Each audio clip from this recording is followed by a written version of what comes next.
अत्र उपस्थित सर्वे मनोरथी परिवार एवं भाग्यवान भगवदीजनों, महत् सौभाग्यનો અવસર છે. ઘણા સમયથી જે ઉત્સવની આપણે પ્રતીક્ષા કરી રહ્યા હતા અને એમાં પણ અધિક માસના પાવન દિવસો, ભાગવત કથા જેવી કથા અને વલ્લભધામ જેવું ધામ, આ ત્રણેયનો જ્યારે સુભગ મિલન થાય ત્યારે એનો આનંદ કંઈક ઓર જ હોય છે. ઠાકોરજીને પોતાના સાનિધ્યમાં બોલાવવું હોય ત્યારે આપણા બધા પુરુષાર્થો ફેલ થઈ જાય. બ્રજવાસીઓ ભલે ને લાકડી લગાવવાની કોશિશ કરે, પણ ટચલી આંગળીમાં ગિરિરાજજી તો શ્રીજી ધારણ કરે.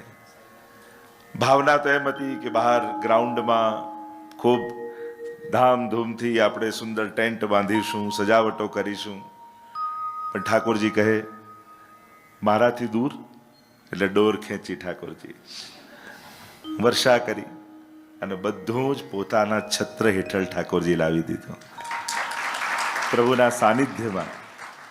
અને તૈયારી પણ ખૂબ હતી. ઘણા બહેનો ને ભાઈઓ ને કેટલા મહિનાઓથી એના માટેની તૈયારીમાં લાગ્યા હતા. પણ પ્રભુની પ્રસન્નતા જેમાં હોય એમાં જ ભક્તનો આનંદ હોય છે. અને એટલે પ્રભુના સાનિધ્યમાં આપણે બધા જ જ્યારે ભાગવતજીનું, કારણ કે ભાગવતના પ્રધાન શ્રોતા તો ભગવાન જ છે. દરેક કથાના વક્તા એ જ્યારે કથા કરતા હોય ત્યારે લોકો સાંભળી રહ્યા છે એવો ભાવ ન રાખે. ઠાકોરજી સન્મુખ બિરાજી અને કથાનું શ્રવણ કરી રહ્યા છે એવા ભાવ સાથે કથા કરવામાં આવતી હોય છે. અને આપણે બધા જ ભાગ્યશાળી છીએ કે આપણે એવો કોઈ વિચાર કે ભાવ કરવાની જરૂર જ નથી કે ઠાકોરજી સાંભળી રહ્યા છે. આપણે તો ખરેખર ગોપાલ પ્રભુ સાંભળી રહ્યા છે, એ જ મુખ્ય શ્રોતા છે. અને પ્રભુને કેન્દ્રમાં રાખી અમારા બધા જ આત્મીયજનો, સ્વજનો અને જે પ્રધાન મનોરથી બન્યા છે એવા અમારા જે હવેલીના પાયામાં બંને વ્યક્તિઓ રહેલા છે, અમારા નરસિંહ કાકા અને રજનીભાઈ, આ બંને હવેલી જ્યારથી બની ત્યારથી જ એ હવેલીના પાયામાં, અને અમારો પણ ખૂબ એક રિસ્પેક્ટનો ભાવ આ બંને વ્યક્તિઓ માટે સદા પહેલેથી રહેલો છે.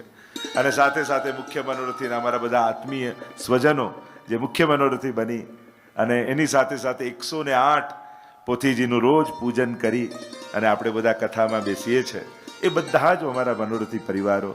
કાલે જ વાજતે ગાજતે આપણે ભાગવતજીને માથા પર પધરાવી.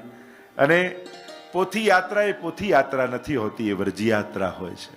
કારણ કે જ્યારે ભગવાન માથે બિરાજતો હોય ત્યારે મને તો વસુદેવજી યાદ આવે કે જેમ ટોપલામાં માથે ઠાકોરજીને પધરાવી અને વ્રજ તરફ ગયા, એમ આપણે બધા જ ઠાકોરજીને પોથીમાં પધરાવી અને અહીંયા નંદાલય તરફ બધા જ આવ્યા. એટલે દરેક ડગલે વ્રજયાત્રા કરાયાનો આનંદ આપણા બધાનો છે. અને આ કથાનું નામ જ છે વ્રજ ભાગવત મહોત્સવ. કારણ ભાવ એ હતો કે કથાનો પંડાલ અને આજુબાજુ આખું વ્રજ ઊભું કરવું, પણ કદાચ આજુબાજુ તો નથી, પણ નીચે B2માં આખું વ્રજ ઊભું કરવામાં આવ્યું છે. એટલે આખું વ્રજ એટલે વિશેષ વિશેષ જે સ્થાનો વ્રજના છે. કારણ કે ભાગવત અને વ્રજ જુદા નથી. એ જ ભગવાનને જ્યારે પર્વત બનવાની ઈચ્છા થઈ તો ગિરિરાજજી બની ગયા. એ જ ભગવાનને કલકલ નદી રૂપે વહેવાની ઈચ્છા થઈ તો યમુનાજી બની ગયા. એ જ ભગવાનને ભૂમિનો ભાગ બનવાની ઈચ્છા થઈ તો વ્રજ બની ગયા. એ જ ભગવાનને આકાશમાં ઉડવાની ઈચ્છા થઈ તો ગરુડ બની ગયા. એ જ ભગવાનને ગ્રંથ બનવાની ઈચ્છા થઈ તો એ ભાગવત બનીને બિરાજી ગયા. અને એટલે આટલા જેટલા તત્વો છે એ ભગવાનથી અળગા નથી, એ ભગવાનના અવતાર નથી, भगवान स्वरूप ना विस्तार है. भगवान ही अलग अलग भावों को प्रकट करने के लिए भिन्न भिन्न रूपों से भक्तों को अपनी कृपा का एहसास कराने के लिए ऐसे अलग अलग रूप धारण करके विराजमान है. और जब जब इन तत्वों का हम आश्रय करते हैं तब भगवान की माधुर्य का कुछ अलग अनुभव हमको होता है. એ જ આંબો હોય, એ જ કેરી હોય, અત્યારે કેરીની સિઝન ચાલે છે, એને તમે કાપીને ખાઓ, સીધી મોઢામાં મૂકો, રસ કાઢીને ખાઓ, કેરી એ જ હોય, પણ આસ્વાદનના ભેદથી અનુભવમાં ભેદ આવે છે કે નહીં? એ જ કેરીને સીધે મોઢે લગાડો, એને જ કટકા કરીને ખાઓ, કેરી એ જ છે, પણ એનો આસ્વાદનનો પ્રકાર બદલાય તો રસનો અનુભવ જુદો થઈ જાય. એમ ભગવાન એ જ છે. એ જ ભગવાન યમુનાજી બનીને મળે તો એક માનો ભાવ આવે કે અમારી માં છે. मानो जननी राखत पुत्र बारे. एक माँ जैसे अपने बच्चों को अपनी गोद में समाहित करके संजो के रखती है, वैसे ही हमारी यमुना जी જ્યારે પણ કોઈ ભક્તોને વૈષ્ણવોને ક્યાંય પણ કોઈ સંકટ લાગે ને એટલે બીજું કોઈ યાદ આવે ના આવે, બે જણા જરૂર યાદ આવે. એક ગિરિરાજજી યાદ આવે ને બીજા યમુનાજી યાદ આવે. जैसे जननी राखत पुत्र बारे, मानो एक माँ एक अपने बच्चे को, और कैसी समर्थ मां है ना, भाग्य सौभाग्य श्री यमुने जुदे. अब विचार કરો, કોઈ માને કલમ આપો અને એમ કે તારા દીકરાનું નસીબ તું લખ, તારા દીકરાનું સૌભાગ્ય તું લખ, તો એ માં શું બાકી શું ન લખે? હે ને? તમને કોઈ એમ કે લે તમારા બાળકનું નસીબ લખવાની છૂટ તને આપું છું, તો એ માં શું બાકી રાખે? બધું જ લખી નાખવું એમ થાય ને. એમ યમુનાજીને પણ જ્યારે તમે શરણે જાઓ ને ત્યારે એમ લાગે બધા સૌભાગ્ય આને આપી દો, અને બીજાના નહીં, મારું પણ સૌભાગ્ય આને આપી દો. એટલે બીજું કાંઈ આપે તો પછીની વાત, પોતાના કૃષ્ણ પણ તમને આપી દે છે યમુનાજી. આવા શ્રી યમુનાજી છે. કહેવાનો મારો અર્થ, એ જ યમુનાજી રૂપે આવે તો જુદો ભાવ. એ જ ભગવાન શ્રીનાથજી રૂપે હોય તો આમ ઊંચો હાથ કરીને આપણને બોલાવે, આવ આવ આવ. અને એ ચોક્કસ વાત છે, એક વાર વલ્લભ ધામમાં જે ગોપાલ પ્રભુના દર્શન કરી ગયો ને એને ઘરે જઈને ચેન ના પડે, એમ થાય ફરી ક્યારે જાઉં શ્રીનાથજીની સાથે.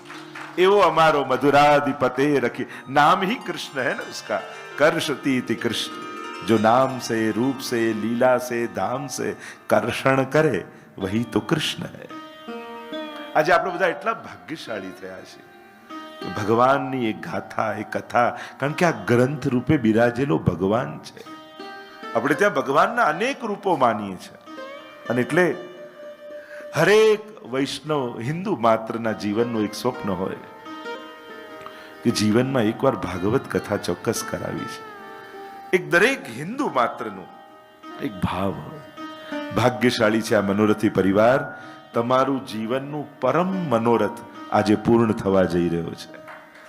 સૌભાગ્યશાળી છે દરેકને એમ હોય. અને કોઈ પાછળ કથા કરાવે એ તો બરાબર જ છે, પણ તમારી તો આગળ કથા થઈ રહી છે, એટલા નસીબવાળા તમે છો. તમે કથામાં પોતે બેઠા છો. આ કેટલા મોટા સૌભાગ્યની વાત છે. અને બધું કરી દેવાથી નથી થતું હો. આપણને એમ થાય વ્યવસ્થા કરી દઈએ, પૈસા ખર્ચી દઈએ, આમ કરી દઈએ. કથા એનાથી નથી થતી. કથા તો ભગવાન ઈચ્છે ને ત્યારે જ આપણા પરિવાર થકી થાય. મારે તો રોજનો અનુભવ છે. કેટલા પરિવારો 10-10 વર્ષથી પ્રયાસ કરે છે જે ક્યારે અમારી કથા ક્યારે આમ થાય, પણ એ તો પ્રભુ સંજોગ કરે ને ત્યારે જ બધું થતું હોય છે. અને આ કૃપાનું સૌથી મોટું પ્રમાણ છે.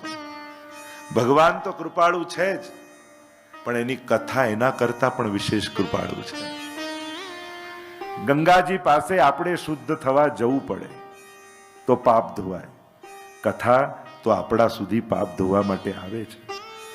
ગંગાજીમાં નાહવાથી પાપ જાય, પણ પાપ કરવાની વૃત્તિ ના જાય હો. કથા ગંગા તો એવી છે ને, એ પાપ કરવાની વૃત્તિ જ સમાપ્ત કરી દે છે. સમાજની તકલીફ પાપ થાય છે એ નથી. તકલીફ આપણા બધાને શું છે? પાપ કરવામાં આપણને મજા આવે છે, એ તકલીફ છે. પાપ કરીને પછતાવો થતો હોય ને તો એમ હજી થાય કે આ ખોટું થઈ ગયું, આમ નહોતું કરવું જોઈતું. તકલીફ એ છે પુણ્ય કરવાનો કંટાળો આવે છે અને પાપ કરવામાં મજા આવે છે. પાપ કરવાની તો તકો ગોતીએ છે. તકલીફ એ છે સમાજમાં દુનિયાને માણસે જ બગાડી છે, એટલે માણસ ઉપર જ કામ કરવાનું છે. તકલીફ આપણને એવું હોય, બગાડે માણસ ને આશા રાખીએ ભગવાન પર, તું આવીને સુધાર. ખરેખર કહું ને, આ દુનિયામાં રહેનારા માણસો નક્કી કરે ને કે આ દુનિયાને સુખી કરવી છે, તો ભગવાનને હેરાન કરવાની જરૂર જ ના પડે. આપણે બધા જ જો નક્કી કરી લઈએ દુનિયાના માણસો કે આપણે માનવ જાતિને સુખી કરવી છે, તો ભગવાનને હેરાન કરવાની જરૂર જ ના પડે. આપણે જ ઊભું કરીએ છીએ. આ કોરોનામાં જો ને 2 વર્ષ માણસ ઘરમાં રહ્યો, દુનિયા કેટલી સારી થઈ ગઈ. પાણી ચોખ્ખા થઈ ગયા, પક્ષીઓ આવવા લાગ્યા, જાનવરો આવવા લાગ્યા. કોઈ જંગલ ગંદુ હોય એવું તમે જોયું છે? ગામ ગંદુ હોય, શહેર ગંદુ હોય, કોઈ પ્રાણી એના જંગલને બગાડે છે? કેવી સિસ્ટમ છે ત્યાં. કોઈ બગાડી જાય તો પાછળ કોઈ આવે ચોખ્ખું કરી દે. સિંહ મારે છોડી જાય તો પાછા ફોક્સ આવે કે કોઈ જનાવર આવે એનું ખાઈ જાય. હજી થોડું બચ્યું હોય તો કીડી મકોડા આવે. બધું કુદરત આપમેળે ચોખ્ખું કરી નાખે. કોઈ જંગલ ગંદુ નથી હોતું. સમાજ, શહેરો, ગામ, માણસ જ એટલે ક્યાંક માણસ જ માણસના દુઃખનું કારણ છે. ભાગવતમાં આપણી યાત્રા શેની યાત્રા છે? દુઃખથી સુખ તરફની યાત્રા છે. શ્રાપથી આશીર્વાદ સુધીની યાત્રા છે. અંધકારથી પ્રકાશ સુધીની યાત્રા છે. મરણથી અમરત્વ સુધીની યાત્રા છે. આ ભાગવતની યાત્રા છે. પરીક્ષિત મહારાજને શ્રાપ લાગશે અને ભાગવત મળશે, ગુરુ મળશે, છેલ્લે ભગવાન મળશે. આ જ આપણી યાત્રા. દરેક વ્યક્તિ શ્રાપ દ્વારા જન્મ લે છે. ક્યાંક ને ક્યાંક કોઈ કર્મના બંધનને લઈને માણસ આવે છે. આપણા જીવનની યાત્રા શું છે? વ્યક્તિ બનીને જન્મીએ છે, વૈષ્ણવ બનીને જીવીએ છે, વ્રજભક્ત બનીને જઈશું આપણે. વ્યક્તિથી વ્રજભક્ત સુધીની યાત્રા એ જ આપણા જીવનની યાત્રા છે. આ ભાગવતની યાત્રા ભયથી અભયત્વ સુધીની યાત્રા છે. આપણા દરેકના જીવનમાં ભય છે અને સૌથી મોટો ભય મૃત્યુનો છે ને. ભાગવત સાંભળશો ને, મૃત્યુનો ભય નહીં રહે. ભગવાનના મિલનનો ઉત્સવ બની જશે. પ્રભુ મિલનની ક્ષણ બની જશે. અને એટલે આ ભાગવત દિવ્યતમ ગ્રંથ છે. એટલે આપણે ત્યાં કહેવાય છે આ 3 કાર્યો. હું ઘણી વાર કહેતો હોઉં ને કે આ 3 કાર્યો. એકવાર જીવનમાં વ્રજ જવું, જ્યાં ભગવાનનું પરમ પવિત્ર સ્થાન છે. જીવનમાં એકવાર ગૌદાન કરવાનું. હિન્દુ છો તો જીવનમાં એકવાર ગૌદાન અથવા ગૌ સેવા જ્યાં થતી હોય. જરૂર નથી કે દરેક લોકો ઘરમાં ગાય રાખી લે. જ્યાં ગાયની સેવા સરસ રીતે થતી હોય ત્યાં સેવા કરો. અને ત્રીજું, જીવનમાં એકવાર ભાગવત સપ્તાહ જરૂર સાંભળો 7 દિવસ સુધી. કોશિશ કરજો. આ બધાને આગ્રહ કરીશ. કાર્યો તો સંસારના સમાજના ચાલતા જ રહેવાના છે. ચાલો ને 5-7 દિવસ ચેક કરી લઈએ. તમે દુનિયામાં નહીં હો તો કઈ રીતે બધું ચાલશે? આપણે બધા ચેક કરી લઈએ. લોકો ભલે એમ કહેતા હોય કે અમે નહીં રહીએ, ખબર પડશે કેમ ચાલે છે. બધા જતા રહે છે ને બધાનું ચાલતું રહે છે. દુનિયામાં ભગવાને કોઈને એટલા મહત્વના બનાવ્યા નથી કે એના જવાથી ભગવાનના કામ રોકાઈ જાય. કોઈ એટલું ઇમ્પોર્ટન્ટ છે જ નહીં દુનિયામાં. આ તો પાણીમાં આંગળી નાખવા જેવું છે કે આમ નાખીએ ને પાણીમાં તેમ લાગે ખાડો પડી ગયો. આંગળી કાઢો, ક્યારે જગ્યા ભરાઈ જાય ખબર ન પડે. તમને એવું લાગે છે કે તમારા વગર નહીં ચાલે. તમારા પહેલા કોઈને એવું લાગતું હતું. ચાલતું જ રહેવાનું છે. અને ઘણી વાર તો એ જતા રહે એમના પછી વધારે સારું ચાલે, કારણ કે એ જ નડતા હોય. છોકરો કે આમ કરીએ, શું જરૂર છે, શું જરૂર છે. એટલે કોઈ આવા ફાંકામાં રહેવા જેવું નથી કે મારા વગર બધું અટકી જશે. કેટલા મોટા નેતાઓ આવ્યા, રાજાઓ આવ્યા, સોશિયલ વર્કરો આવ્યા, કેટલા લો ને થયું આ નહીં હોય તો શું થશે દેશનું, આ નહીં હોય તો શું થશે સંસ્થાનું. કોઈ નાથી કંઈ અટકતું નથી. ભગવાન જ ચલાવનારો છે અને બધું જ ચાલતું રહેવાનું છે. પ્રશ્ન એ છે મારા જીવનનું શું? સૌથી મોટો તો પ્રશ્ન એ ઊભો છે, આજ સુધી હું કેવું જીવ્યો અને એ જીવ્યા પ્રમાણે આગળનું ભવિષ્ય શું? હું તો આજ જન્મનું પ્લાનિંગ કરું છું. મરી જવાથી જીવન રોકાતું નથી. શરીરનો અંત એ જીવનનો અંત નથી. એ તો શરીરનો અંત. જીવન તો પછી ચાલતું જ રહે છે. ફરી કોઈ શરીર, ફરી કોઈ સ્વજનો, ફરી કોઈ પરિવાર, ફરી કોઈ ચેલેન્જો. બસ એ ઘટમાળ ચાલ્યા જ કરવાની છે. તો વિચાર કરો આ જીવનનું શું? મૃત્યુ તો નિશ્ચિત છે જ. આજે નહીં તો કાલે, કાલે નહીં તો આવતા મહિને, આવતા મહિને તો આવતા વર્ષે, આવતા તો 10 વર્ષે. ઘણા એવા ઘર હશે જ્યાં કોઈનો જન્મ ન થાય. કોઈ એવું ઘર નહીં રહે જ્યાં કોઈનું મૃત્યુ નહીં થાય. અને મૃત્યુને રોકી શકાતું પણ નથી. મૃત્યુને કેવલ સુધારી શકાય છે. તો આવો ને 7 દિવસ એક એવો ઉપાય ગોતીએ. જીવન સુધારવા માટે તો ઘણો બધો પ્રયાસ કર્યો, ભોગ આપ્યો, પુરુષાર્થ કર્યો. આવો ને હવે મૃત્યુ સુધારવા માટેનો કોઈક પ્રયાસ કરીએ કે જીવનને છેલ્લી ઘડી એવી જીવીને જઈએ કે જ્યારે જીવી ગયા એનો પશ્ચાતાપ નહીં, અફસોસ નહીં, પણ અંતિમ ઘડી પણ ઉત્સવ બને, પ્રભુ મિલનની ક્ષણ બને. મરને સે સબ જગ ડરે, મેરે મન આનંદ, और मरने ही ते पाइए पूर्ण परमानंद. તો એવી આ ભાગવતની દિવ્યતમ ગાથા. હું નહીં બોલું, હું તો નિમિત્ત બનીશ. ભગવાન તમારી જોડે વાતો કરશે. ભગવતા પ્રોક્તમ ભાગવતમ. ભગવાન જે બોલ્યા એ જ ભાગવત છે. આજ સુધી જ્યારે પણ મંદિર ગયા ત્યારે આપણે જ બોલ્યા અને ભગવાને સાંભળ્યું. 7 દિવસ એ મોકો છે, ભગવાન બોલશે અને આપણે સાંભળીશું. તમારે કાંઈ નથી કરવાનું, ખુરશી પર બેઠા જ રહેવાનું છે. કાન દ્વારા ભગવાન તમારા હૃદયમાં આવશે. એટલે જ્યારે પણ કથા શરૂ થતી હોય ત્યારે હું પહેલા જ દિવસે કહું, બધા આજે જ પોતપોતાની સેલ્ફી લઈ લેજો. કારણ કે 7 દિવસે આજ આંખો જુદી હશે, આજ ચહેરા જુદા હશે, આજ હૃદયના ભાવ જુદા હશે.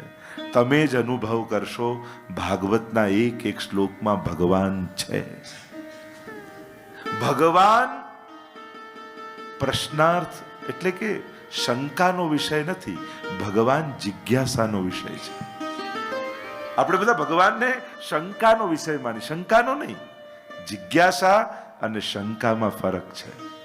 જ્ઞાતુમ ઈચ્છા જિજ્ઞાસા, जानने की इच्छा वही जिज्ञासा है.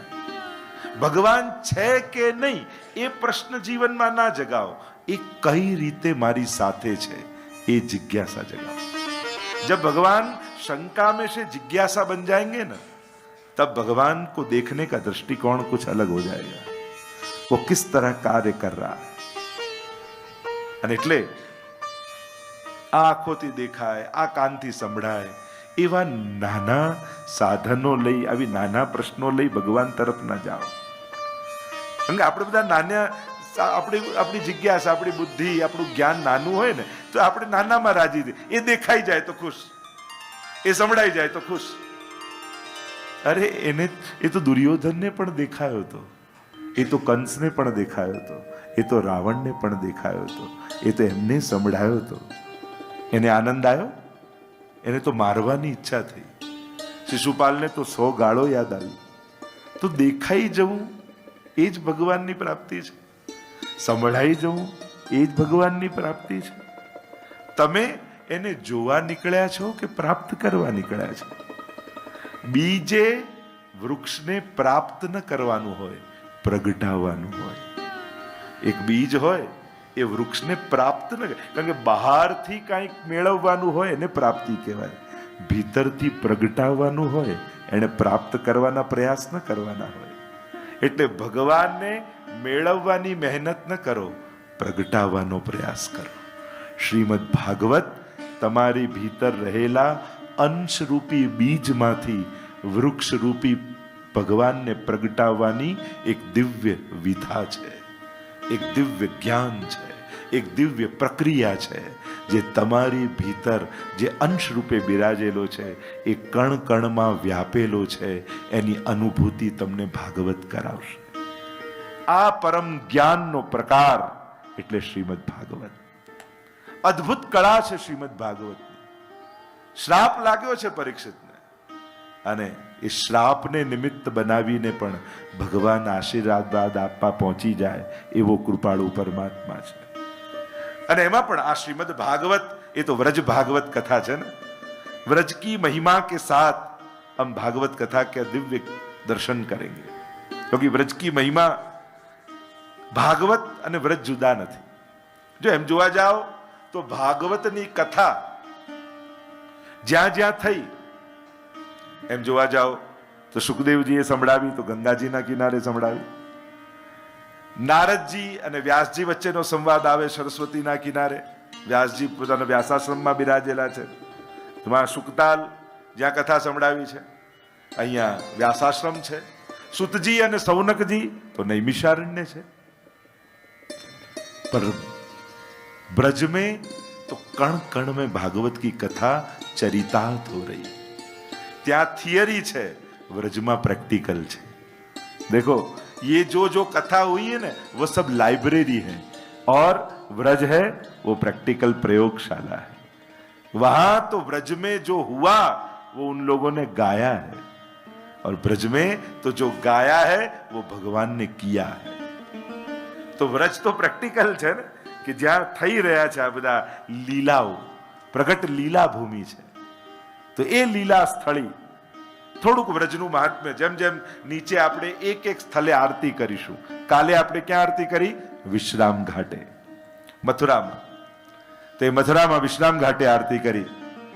એ સ્થળના મહાત્મ્યનું દર્શન આપણે કરતા અને પછી ભાગવતજીમાં પ્રવેશ કરીશું। તો આ દિવ્યતમ એવી કથા છે કે જે વ્રજના મહાત્મ્યની સાથે ભાગવતજીની મહત્તાને ગાઈશું। એક દિવ્યતમ લાભ છે। એટલે 7 દિવસ ભગવાનને આપો, ભગવાન જીવનભર તમારી સાથે આવી જશે। તમારે તો 7 જ દિવસ ભગવાનને આપવાના છે, પણ એ 7 દિવસમાં ભગવાન તમારો થઈ જશે। અત્યારે આપણને આપણો ભગવાન, જો યાત્રા શું છે, અત્યારે ભગવાન આપણને બધાનો લાગે છે, એમ છે ને, કણ કણમાં છે તો બધાનો છે। બસ એ સમષ્ટિગત ભગવાન ભાગવત સાંભળીને વ્યક્તિગત લાગવા માંડે। મારો લાલન, મારા શ્રીનાથજી બાબા, મારો ઠાકોરજી, એમ જ્યારે અપનત મમત્વ ભગવાનમાં થાય, અપનત્વ ભગવાનમાં થાય, ત્યારે ભક્તિની યાત્રા શરૂ થાય છે। जहां तक भगवान सबका लगता है ना, तब तक हमारी यात्रा शुरू नहीं होती। और जब भगवान अपना लगना लगता है, मेरे लालन है, मेरो ठाकुर जी है, वो वृंदावन में लगे मेरो वृंदावन। जब भक्त को व्यक्तिगत भगवान लगने लगे, मेरा ठाकुर जी, और जितने जितने महानतम भक्त हुए, जेटला महानतम भक्तो थया ए बधा ने ठाकुरजी बधाना नहीं लागे। जो बे वस्तु है, एक बधामा भगवान जोवा અને બીજું ભગવાનમાં બધું જોઈ લેવું। જ્ઞાન માર્ગ અને ભક્તિ માર્ગનો ફરક જ આ છે। જ્ઞાન માર્ગી હોય ને એ બધામાં ભગવાન જોવે, ભગવાન બધામાં છે। ભક્તિ માર્ગી હોય ને એને ભગવાનમાં બધું દેખાઈ જાય।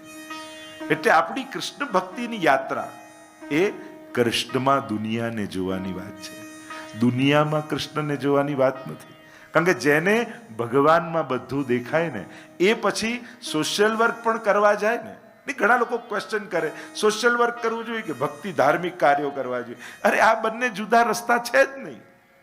તમે અમદાવાદથી મુંબઈ નીકળો ને તો વડોદરા ને સુરત તો રસ્તામાં જ આવી જાય, જુદા જવું ના પડે। એમ જે ભગવાનને પામવા નીકળ્યો હોય ને એને સોશિયલ વર્ક, સમાજ સેવા, પ્રકૃતિની સેવા, જીવ માત્ર, આ તો બધું રસ્તાના પડાવો છે।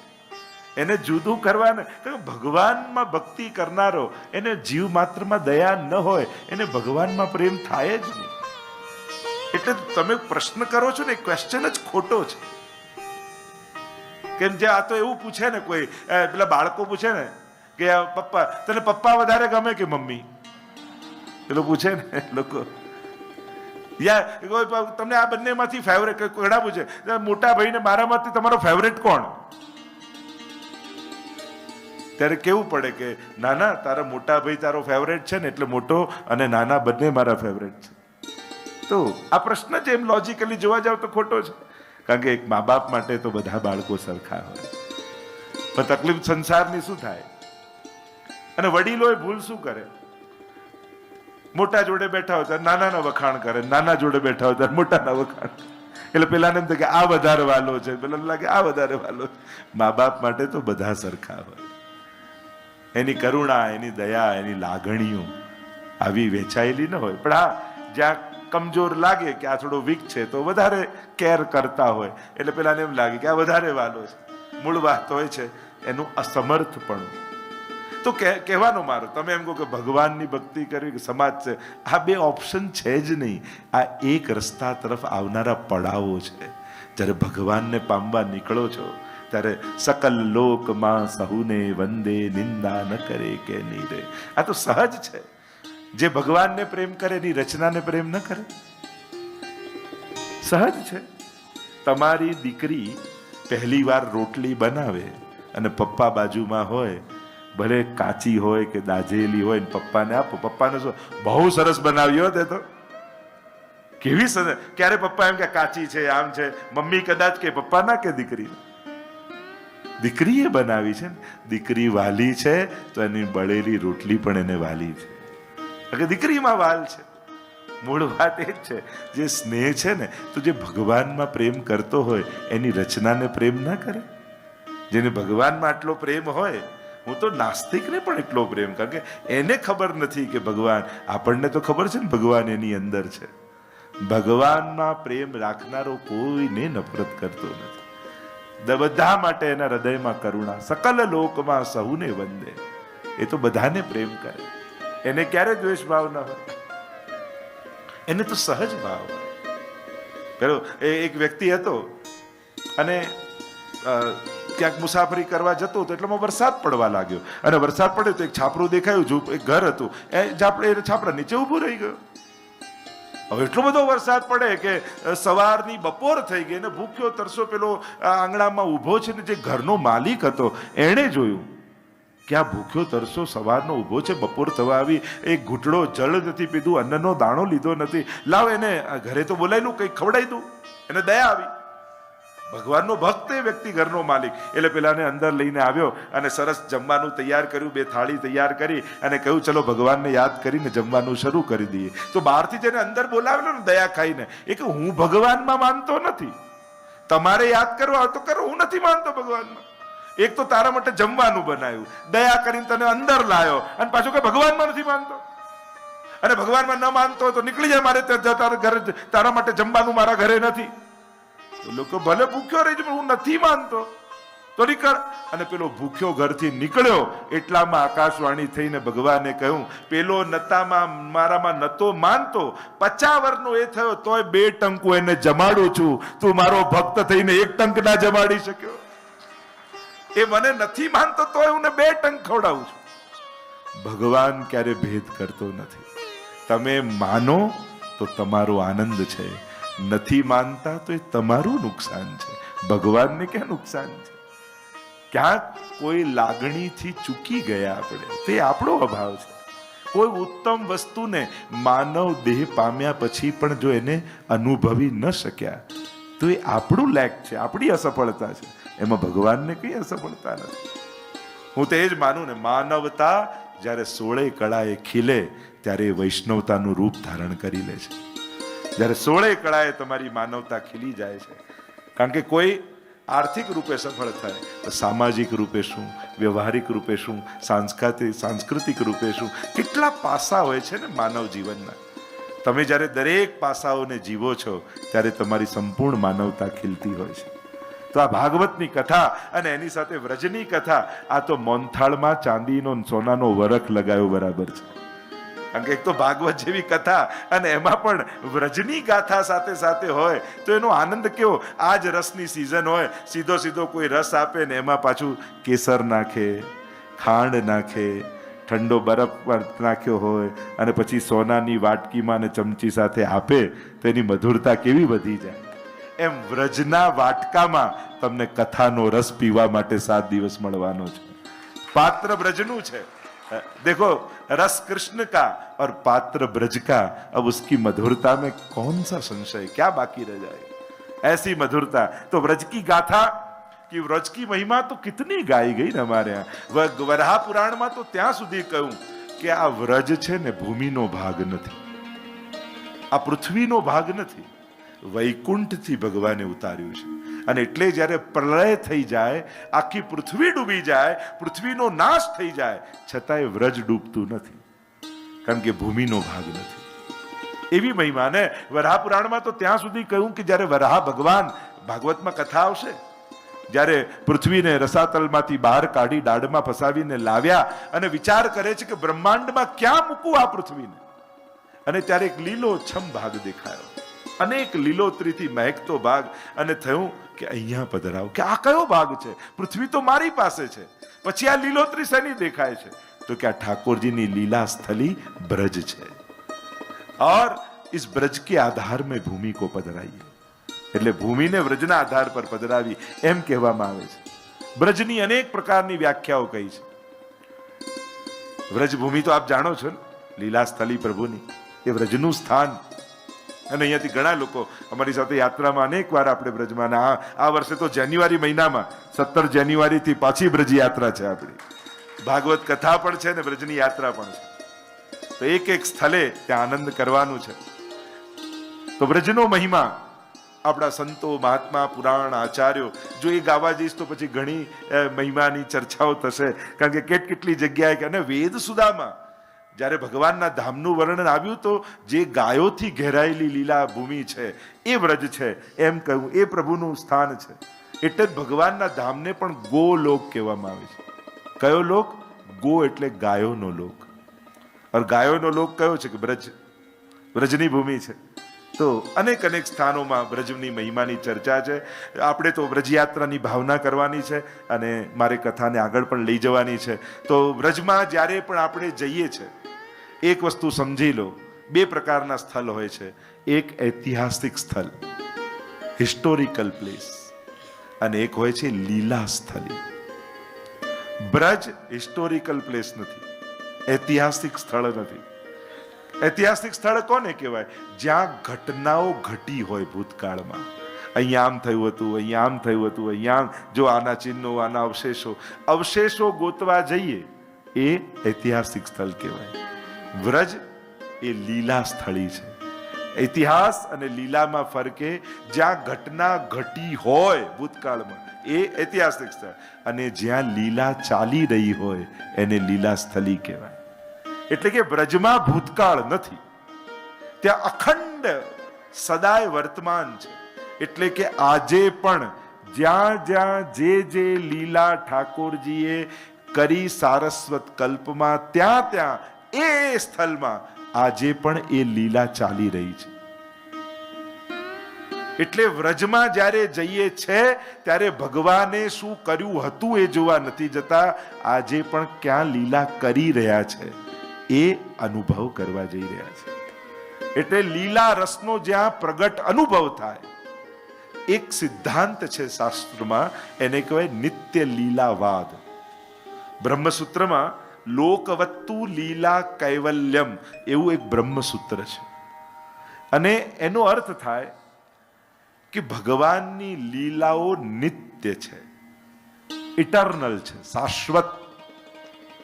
આજે પણ કૃષ્ણ ભક્તિ માટે વિશેષ રૂપે તમને કહી દઉં, ભગવાનની જ્યારે કૃષ્ણની ભક્તિ કરવા આપણે નીકળીએ છીએ ત્યારે કોઈ કૃષ્ણ ભક્ત એમ નથી કહેતું કે મારે કૃષ્ણમાં પ્રાપ્ત થઈ જવું છે. ક્યારે કોઈ એમ મારે કૃષ્ણમાં પ્રાપ્ત થઈ જવું છે? ના, આપણે કૃષ્ણમાં પ્રાપ્ત નથી થવું, આપણે કૃષ્ણની લીલામાં પ્રાપ્ત થવું છે. આ ફરક છે કૃષ્ણ ભક્તિમાં. ભગવાનમાં ભળી નથી જવું, ભગવાન નથી થઈ જવું, આપણે તો કૃષ્ણની લીલાનો એક ભાગ બનવું છે.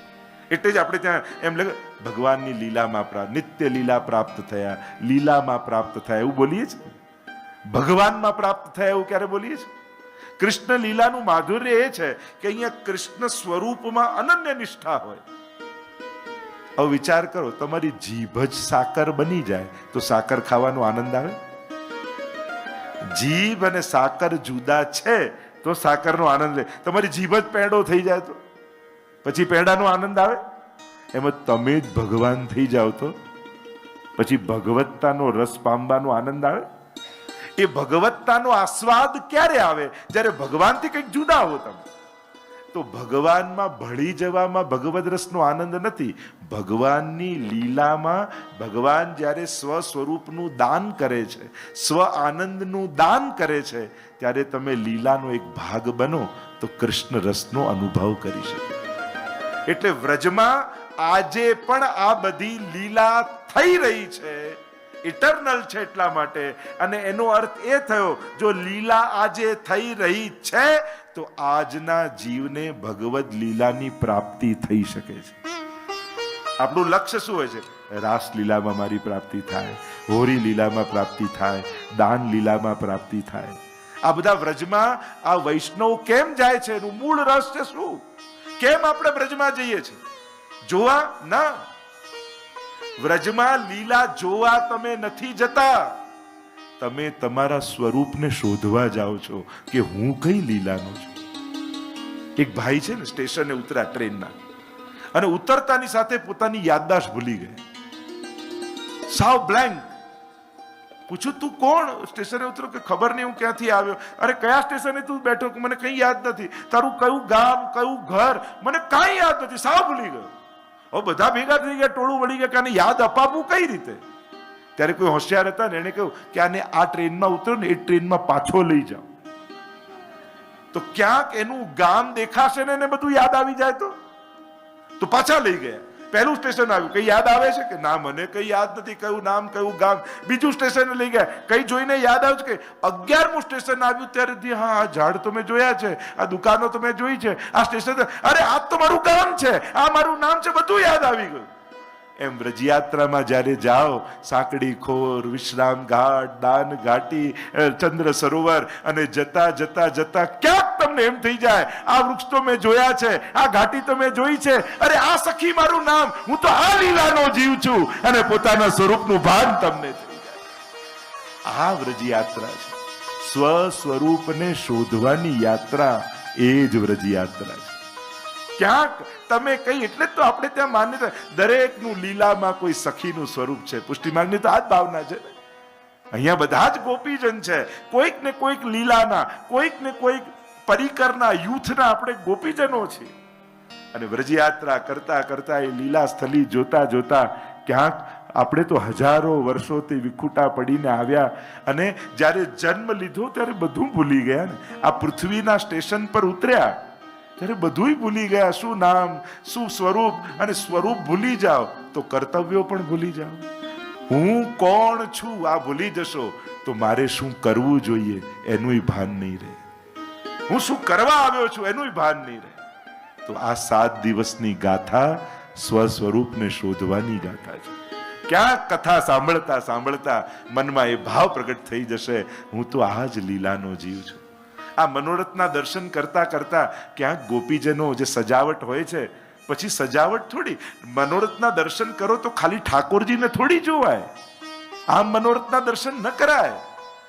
ગાયોને, મોર, પક્ષી, ગોપીજનો, ગ્વાલ, બધાના દર્શન કરવાના હોય. અને ઠાકોરજી આગળ ઊભા હોય ને ત્યારે પછી આ પ્રગટ વ્રજભક્તો હોય છે, કોઈક ભાવે લોભતા. વલ્લભાખ્યાન આદિમાં તો તમે જુઓ, આ બધા આદિ દૈવિક ગોપીજનો છે. અને એમ પણ હવેલીમાં જાઓ કે કોઈ મંદિર દર્શન કરવા, સીધા ઠાકોરજીને જુઓ, એના કરતા કોઈ બહુ ભાવથી દર્શન કરતો હોય ને એના ચહેરા સામે પહેલા જોજો, અને હવે ઠાકોરજી સામે જોશો ને કંઈક જુદા જ દર્શન થશે. આ ભાવ છે ને એ તો ચેપી રોગ છે. કોઈ ભાવવાળા, એમ પેલું આજકાલ વોટ્સઅપમાં મેસેજમાં કરે ને કે 5 કંજૂસ જોડે 1 મહિનો રહો તો 6ઠા કંજૂસ તમે થઈ જાઓ. 5 વ્યસની વ્યક્તિ જોડે તમે 1 મહિનો રહો તો 6ઠા વ્યસની તમે થઈ જાઓ. 5 ક્રોધી જોડે 1 મહિનો તમે રહો તો 6ઠા ક્રોધી તમે થઈ જાઓ. તો હું તો એટલું કહું, 5 ભગવદી જોડે 1 મહિનો રહો તો 6ઠા ભગવદી તમે થઈ જાઓ. અને આપણો અનુભવ છે ને, ઘણા અહીંયા બહેનો જો પહેલા કોઈ નતા માનતા, નતા આવતા, જ્યારથી વલ્લભધામમાં કોઈ ફૂલઘરમાં, કોઈ ભંડારમાં, કોઈ સજાવટમાં બેસતા થયા, અને સેવા તો ઠીક, 5 ભગવદી વૈષ્ણવ જોડે બેસતા થયા ને તો 6ઠા વૈષ્ણવ તમે ના થઈ ગયા. તમારો અનુભવ નથી. અને આઈને લોકો કે પહેલા અમે આટલું નતા માનતા, પહેલા અમારો આવો ભાવ નતા, પણ જ્યારથી સેવામાં જોડાયા ને અમારો ભાવ જ બદલાઈ ગયો છે, અમારો આનંદ જ બદલાઈ ગયો છે. આ પ્રગટ પ્રમાણ છે, એનું પ્રૂફ છે. અને ભાવથી મોટી સંપત્તિ દુનિયામાં બીજી કોઈ નથી.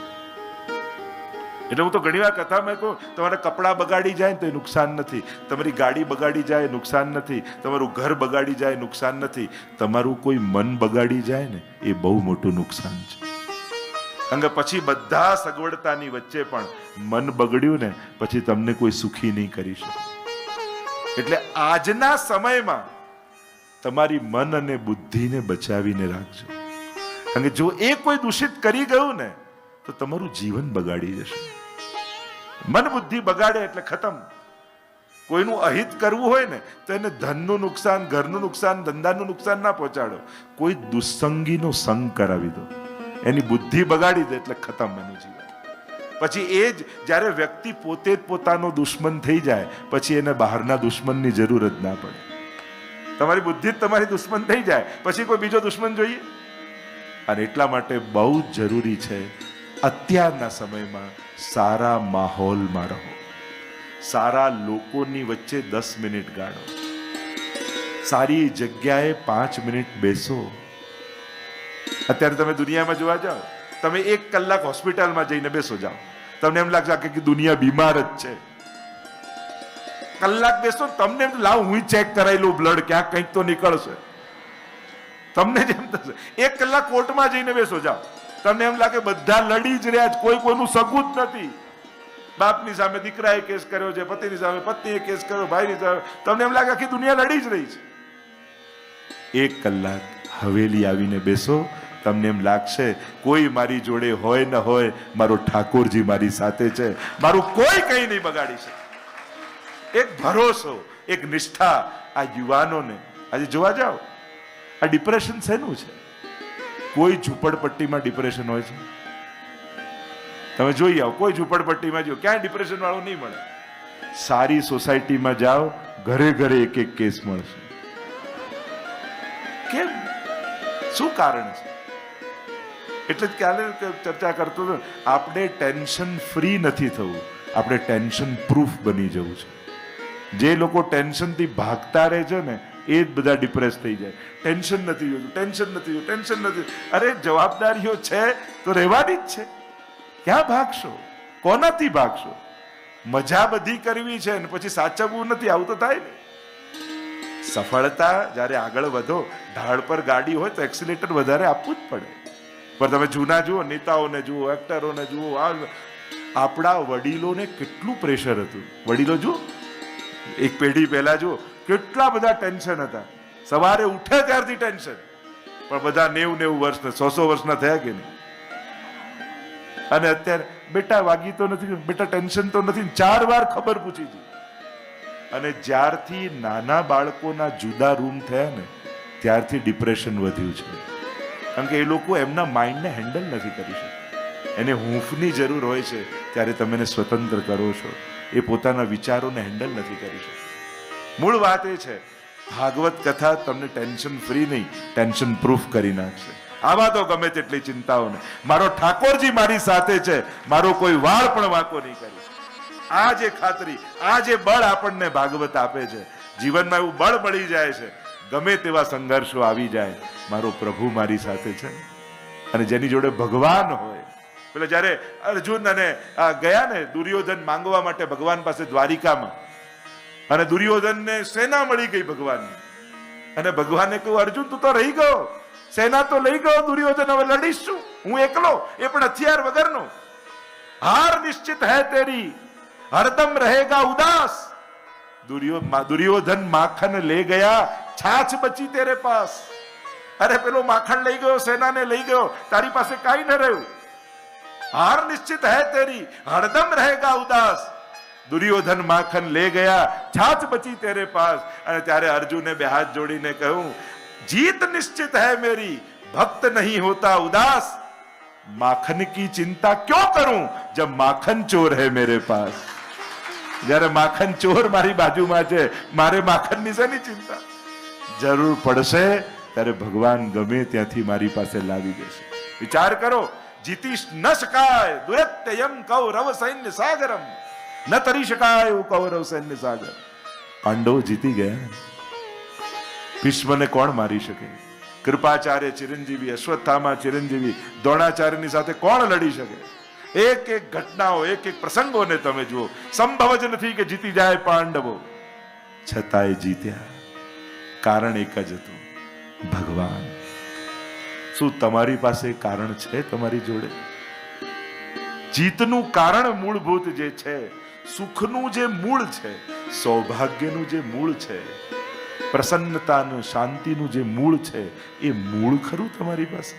ફળ તો દેખાય, ફળ એટલે આ બધી વ્યવસ્થાઓ, સંજોગો, સાધનો, એ તો ફળ છે. પણ ફળ બહુ વાર રહેતા નથી, કરમાઈ જાય. ખાઓ ત્યાં સુધી સુખ. મૂળ હશે તો ફળો ઉગ્યા જ કરશે.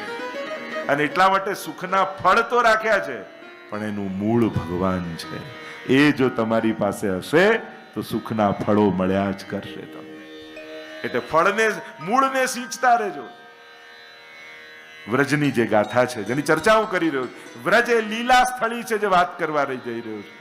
આજે પણ ત્યાં દરેક સ્થળોમાં તત્ત જ લીલા થઈ રહી છે. અને આપણે ત્યાં એમ કહેવાય જીવનમાં એકવાર વ્રજમાં જરૂર જવું. અને અમારે તો વ્રજવાસીઓ જ્યારે વ્રજમાં જાઓ ત્યારે વ્રજવાસીઓ બોલતે હોય, इरादे बनते हैं और बिगड़ जाते हैं, व्रज में वही आते हैं जिसे गिरिराज बाबा बुलाते हैं. આમ વ્રજવાસીઓ કહેતા હોય કે આપણા નક્કી કરવાથી વ્રજ જવાતું નથી, ઠાકોરજી ઊંચો હાથ કરીને બોલાવે ને કે આવ આવ આવ. ભગવાનનું આમંત્રણ મળે તો જ ભગવાનના ઘરમાં જવાય. કારણ કે વ્રજ તો ભગવાનનું ઘર છે ને, તીર્થ નથી, એ ઘર છે. ભગવાને તીર્થોના રાજા પ્રયાગને બનાવ્યા, તો પ્રયાગે સભા બોલાવી, બધા તીર્થોને ભેગા કર્યા, બધા આવ્યા ને વ્રજ ના આવ્યા. નારાજ થયા પ્રયાગ, ભગવાનને ફરિયાદ કરવા ગયા કે આપે મને રાજા બનાવ્યો, બધા તીર્થોને મેં બોલાવ્યા ને વ્રજ જ ના આવ્યું. ત્યારે ભગવાને કહ્યું કે મેં તને તીર્થોના રાજા બનાવ્યા છે, મારા ઘરના નહીં. વ્રજ તો મારું ઘર છે, એમાં તારો અધિકાર નહીં, તારો પ્રવેશ પણ નથી. આગળ કથા આવશે પ્રયાગની પણ, કઈ રીતે સકળ તીર્થો વ્રજમાં આવીને નિવાસ કરે છે. આ ચાતુર્માસમાં જયારે વ્રજયાત્રા થાય ને, આપણે એમ કહીએ કે દેવતાઓ સૂઈ ગયા, દેવ પોઢી એકાદશી આવે. જો દેવતાઓ સૂઈ જાય તો આ સૃષ્ટિનું સંચાલન ચાલે કઈ રીતે? દેવ પોઢી કહેવાય, ખરેખર દેવતાઓ સૂઈ નથી જતા, રજા ઉપર જાય છે. અને રજા પર ક્યાં જાય છે? ચાર્જ થવા. તો બહુ થાકી જાવ એટલે એમ કહું ને કે આટલું બધું કામ કર્યું, લાવ ને થોડું અઠવાડિયું આઉટિંગમાં કંઈક રજા પર જઈ આવું, ફ્રેશ થઈ જઈએ. આપણી તો તકલીફ એ રજા પર જઈને પાછા થાકીને જઈએ એટલે 2 દિવસ ઘરે સુતા રહીએ પાછા. હા થાકીને આયા તો ફ્રેશ થઈ જઈએ પાછા. એવું ને કે આપણી ગુજરાતી પ્રજા એવી છે, જે ભૂખ ના હોય તોય ખાય, થાક્યા ના હોય તોય આરામ કરે. મૂળ વાત એ છે કે જે ચર્ચા કરી રહ્યા, તો દેવતાઓ 4 માસ વ્રજમાં નિવાસ કરવા જાય છે. એટલે એ ચાતુર્માસ સકળ તીર્થો અને દેવતાઓ વ્રજવાસ કરતા હોય છે. અને એટલા માટે કેમ એ જ ટાઈમે વ્રજયાત્રા કરવાની? વ્રજયાત્રાનું વિધાન કેમ એ જ સમયે કહેતા હોય કે જે લીલી પરિક્રમા કરી? કારણ કે એ સમયે, કારણ કે વ્રજમાં બધા જ તીર્થો છે. જે લીલી પરિક્રમા કરે ને ખબર હોય, બધા જ તીર્થો, ભારતના જેટલા તીર્થ, બદ્રીનાથે છે, કેદારનાથે છે, રામેશ્વર પણ છે, તિરુપતિ પણ છે, બધા જ તીર્થો છે. અને બધા જ 33 કોટી દેવતાઓ પણ છે. પણ એ દેવતાઓ ત્યાં દેવતા બનીને નથી રહેતા, ભક્ત બનીને વ્રજમાં વાસ કરે છે. એટલે કોઈ પણ મંદિરનું અતિક્રમણ નથી કરાતું. એ દેવતાઓને જય શ્રી કૃષ્ણ કરી વંદન કરીને આગળ વધાય છે. ભક્ત બનકર ઉતને સમય તક સભી દેવતાએ નિવાસ કરતે. આમ વ્રજનો એ મહિમા છે કે વ્રજમાં ઠાકોરજીના સંકલ્પથી જવાય છે. અને જ્યારે પણ વ્રજયાત્રામાં જાઓ, તીર્થમાં જાઓ, તો તીર્થયાત્રાનો મૂડ લઈને જાઓ, ફરવાનો મૂડ લઈને ના જાઓ. આમાં બહુ જ સમજવાની ફરક એ છે, તમે જે સ્થળે જાઓ, જેમ તમે સ્પોર્ટ્સમાં કઈ રમવા જાઓ તો સ્પોર્ટ્સમેનનો એક મૂડ તમારો હોય છે ને, એ તમે ચીયરઅપ કરો, ક્રિકેટ, ભલે તમે ના રમતા હો તોય તમારો એ મૂડ હોય છે. તમે ફરવાના મૂડમાં જાઓ, જેમ બીચમાં જાઓ તો એ મૂડમાં એવા કપડાં, એવા વસ્ત્રો, તમે સ્નોમાં જાઓ તો એવા કપડાં, એવા મૂડ, એવી રીતે જાઓ છો. એમ જ જ્યારે પણ તીર્થમાં જાઓ ત્યારે ફરવાનો મૂડ નહીં. તમે ટુરિસ્ટ નથી, તમે પિલગ્રિમેજ, તમે એક ભક્ત તરીકે યાત્રા કરવા જઈ રહ્યા છો. એટલે સૌથી પહેલા મૂડ ચેન્જ કરો. તમે ભગવાન મેળવવા જાઓ છો, તમે પાપોમાંથી મુક્ત થવા જઈ રહ્યા છો, તમે ભક્તિ કરવા જઈ રહ્યા છો. એટલે જ્યારે પણ કોઈ પણ તીર્થમાં જઈએ ત્યારે તમારો એ લક્ષ્ય ફરવાનો ન હોય, ભક્તિ કરવાનો હોવો જોઈએ. આ સૌથી પહેલી શરત. બીજું, બને તો તીર્થમાં જાઓ તો તીર્થના નિયમોનું પાલન કરો. અમને તો આમ જ ફાવે, અમને તો આમ, એટલે તમારું જે ઘરે ડેલી રૂટીન હોય એના કરતા થોડુંક ચેન્જ કરો. ત્યાં તમે તપ કરવા જાઓ છો, અને તપ કર્યું ક્યારે કહેવાય? જો સેવા કરી ક્યારે કહેવાય? 100 સીલિંગ છે ને 100 ખર્ચા, એમાં સેવા ક્યાં આવી? પોતાના શોખમાંથી 50નો કાપ મૂકી અને ઠાકોરજીમાં ખર્ચો તો 50ની સેવા કરી કહેવાય. જેમાં આપણે ઘસાઈએ એનું નામ સેવા. તમારી પાસે કલાક વધતો તો ને કલાક આપ્યો ભગવાનને, તો સેવા ક્યાં આવી? પોતાના લૌકિકમાંથી અડધો કલાકનો કાપ મૂકી અને ઠાકોરજીમાં ખર્ચ્યો તો અડધો કલાકની સેવા થઈ. જ્યાં ઘસાઈએ ત્યાં સેવા થાય. એટલે જ્યારે પણ સેવા કરવા આવો ત્યારે વિચારો, હું ઘસાયો? એ ધનથી હોય, મનથી હોય કે તનથી હોય. મજા કરીએ તો જુદી વાત છે, પણ પ્રભુ માટે હું ઘસાયો કેટલો? અને હીરો ઘસાય ને ત્યારે એની ચમક બહાર આવે, ચંદન ઘસાય ત્યારે સુગંધ બહાર આવે, વૈષ્ણવ ઘસાય તો વૈષ્ણવતાની સુગંધ બહાર આવે. વૈષ્ણવતા ત્યારે પ્રગટે. એટલે કેટલા ઘસાયા એનો હિસાબ ચોક્કસ રાખજો. તમારો જ આનંદ હશે, એની પણ એક શાંતિ. જો સેવામાં દોડાદોડી આ કાર્યકર્તાઓ કેવી ભાગાદોડી. હું તો બહાર પણ પાર્કિંગમાં એકવાર પાર્કિંગ કરાવનારા લોકો પર પણ તાળી બનાવો. જે ટ્રાફિક કંટ્રોલ કરતા હોય છે એવા આમ દોડા દોડ કરી એ લોકો પ્રસાદમાં કેવી. આ બધાના એક એક પોતપોતાની સેવા જુઓ ને તમે, ખરેખર આમ થાય. અને ઘરે જઈને આમ હાંસ થઈને થાકીને પણ બેસે ને તો એ થાકમાં પણ આનંદ હોય છે. કારણ કે ભગવાન માટે દોડ્યા, ઠાકોરજી માટે દોડ્યા, વૈષ્ણવ માટે દોડ્યા. એક તમે પાર્ટીમાંથી થાકીને હાસ કરો અને એક સેવામાંથી જઈને હાસ કરો, એ હાસમાં પણ ફરક હશે. જોજો, એક હસકારામાં પણ શાંતિ હશે. ઠાકોરજી માટે આજે બહુ સેવા છે, આજે આનંદ આવી ગયો. કેવી બધી વ્યવસ્થા, બધું સરસ રીતે બધું ગોઠવાઈ ગયું, બધું કેવું સુંદર થયું. એનો એક આનંદ હોય છે. તો વ્રજમાં જ્યારે પણ જઈએ ત્યારે વ્રજ બુદ્ધિથી ભક્ત બનીને અને તીર્થયાત્રાની ભાવનાથી આપણે ત્યાં જ્યારે પણ વ્રજયાત્રા શરૂ થતી હોય ત્યારે સૌથી પહેલા મથુરાથી શરૂ થાય, વિશ્રામ ઘાટથી શરૂ થાય. વ્રજના મહિમાની અનેક પ્રકારની ચર્ચાઓ આપણે ત્યાં છે. વ્રજ જ્યારે આવે એટલે જે વસ્તુ પર પણ આગળ વ્રજ લાગે ને એનો મહિમા બદલાઈ જાય. જો ભૂમિ એ જ છે પણ વ્રજ આગળ લાગે તે વ્રજ ભૂમિ બની જાય, વ્રજની લીલાસ્થલી થઈ જાય. ભાષા એ જ છે, અનેક ભાષાઓ છે, પણ એના આગળ વ્રજ લાગે તો વ્રજ ભાષા બની જાય. प्रभु को कितनी प्रिय ब्रजभाषा. अरे एक ब्रजवासी के गारी पर 100 आदर बलिहारी. हमारे यहाँ तो ब्रज में यूं कहते, घણા લોકો ब्रजवासीઓ બહુ ગાળો. અરે ब्रजवासीની ગાળો સાંભળવા તો ભગવાને અવતાર લીધો, એટલે એમ માનવું એના આશીર્વાદ છે. ब्रजवासी નારાજ થાય ને તો એ આશીર્વાદ માનવા કે આશીર્વાદ મળે. એટલે તીર્થમાં એક વસ્તુ બીજી યાદ રાખ, ત્યાં તમને કોઈ વ્યક્તિનો કડવો અનુભવ થાય એને કારણે ભગવાન અને તીર્થની નિંદા નહીં કરવા લાગી. તીર્થ અને ભગવાન જોડે વેર નહીં બાંધી લેવું. કોઈ પણ ધર્મ સ્થાનમાં જાઓ, હવેલીમાં, મંદિરમાં, તીર્થમાં, યાત્રામાં, કારણ કે ત્યાંની બહારની વ્યવસ્થા વ્યક્તિઓના હાથમાં હોય છે. અને કોઈ વ્યક્તિ ભૂલ કરે તો ભગવાન જોડે વેર ના બાંધી લેવાય. બ્રજમાં હું તો ગયો, નામ તો હવે તો બ્રજમાં આવવું જ નહીં, તો નુકસાન કોને ગયું? એમાં ભગવાનનો વાંક ખરો? વ્યવસ્થા વ્યક્તિની છે. એમાં ગિરિરાજ બાબાએ શું બગાડ્યું છે? એમાં યમુનાજીએ શું બગાડ્યું છે? એમાં શ્રીનાથજીએ શું બગાડ્યું છે? આપણા બધાની ભૂલ એ થાય છે કે વ્યક્તિઓના કોઈ કડવા અનુભવને કારણે આપણે ભગવાન જોડે વેર બાંધી લઈએ છીએ, તીર્થોની નિંદા કરવા લાગીએ છીએ. અને એટલા માટે ક્યારે પણ ગમે ત્યાં કોઈ પણ વ્યક્તિઓની અવ્યવસ્થા લાગે એને કારણે તીર્થની નિંદા નહીં કરવી અને ભગવાનની નિંદા નહીં કરવી. કારણ કે એની પવિત્રતા, એની અલૌકિકતા તો એની જગ્યાએ અકબંધ જ છે. કોઈ સ્વચ્છતા બગાડી શકે છે પણ પવિત્રતા એ જગ્યાની કોઈ અડી પણ શકતું નથી. કોઈ ગંદુ કરી શકે પણ એના મહાત્મ્યને ઓછું ન કરી શકે. અને કદાચ સ્વચ્છ ન હોય એને કારણે એનું મહાત્મ્ય ઘટી નથી જતું. આ વસ્તુ યાદ રાખજો. ક્યાંક યમુનાજીમાં પ્રદૂષણ તમને દેખાય પણ એને કારણે યમુનાજીનું મહાત્મ્ય નથી ઘટી જતું. ક્યાંક વ્રજમાં તમને કચરો દેખાય એને કારણે વ્રજની મહત્તા નથી ઘટી જતી. એ તો એના ભૌતિક સ્વરૂપો છે અને ભૌતિક સ્વરૂપોની વ્યવસ્થા માણસના હાથમાં છે. એ બગાડ્યું કોણે? કોઈ ભગવાન આવીને બગાડી ગયા? કોણે બગાડ્યું? માણસે જ ને. તો માણસોને સુધારવાની કોશિશ કરો, ભગવાનની નિંદા કરવાના કેમ પ્રયાસ કરો છો? તીર્થોની નિંદા કેમ કરો છો? ક્યાંક તીર્થ ગંદુ હોય એમાં તીર્થનો શું વાંક? ને તો નિંદા કરવી હોય તો વ્યક્તિઓની કરવી, વ્યવસ્થાની કરી શકાય. ભગવાનથી વેર ન બંધાય. હવે તો દર્શન કરવા જ ના આવું તો એમાં નુકસાન કોનું ગયું? ન આવનારનું. અને એટલા માટે આવી અલ્પમતીથી ક્યારે પણ ભક્તિ નહીં કરવી. તો જે ચર્ચા આપણે વ્રજની મહિમા ગાઈ રહ્યા છે, પછી ભાગવતમાં પ્રવેશ કરવો છે.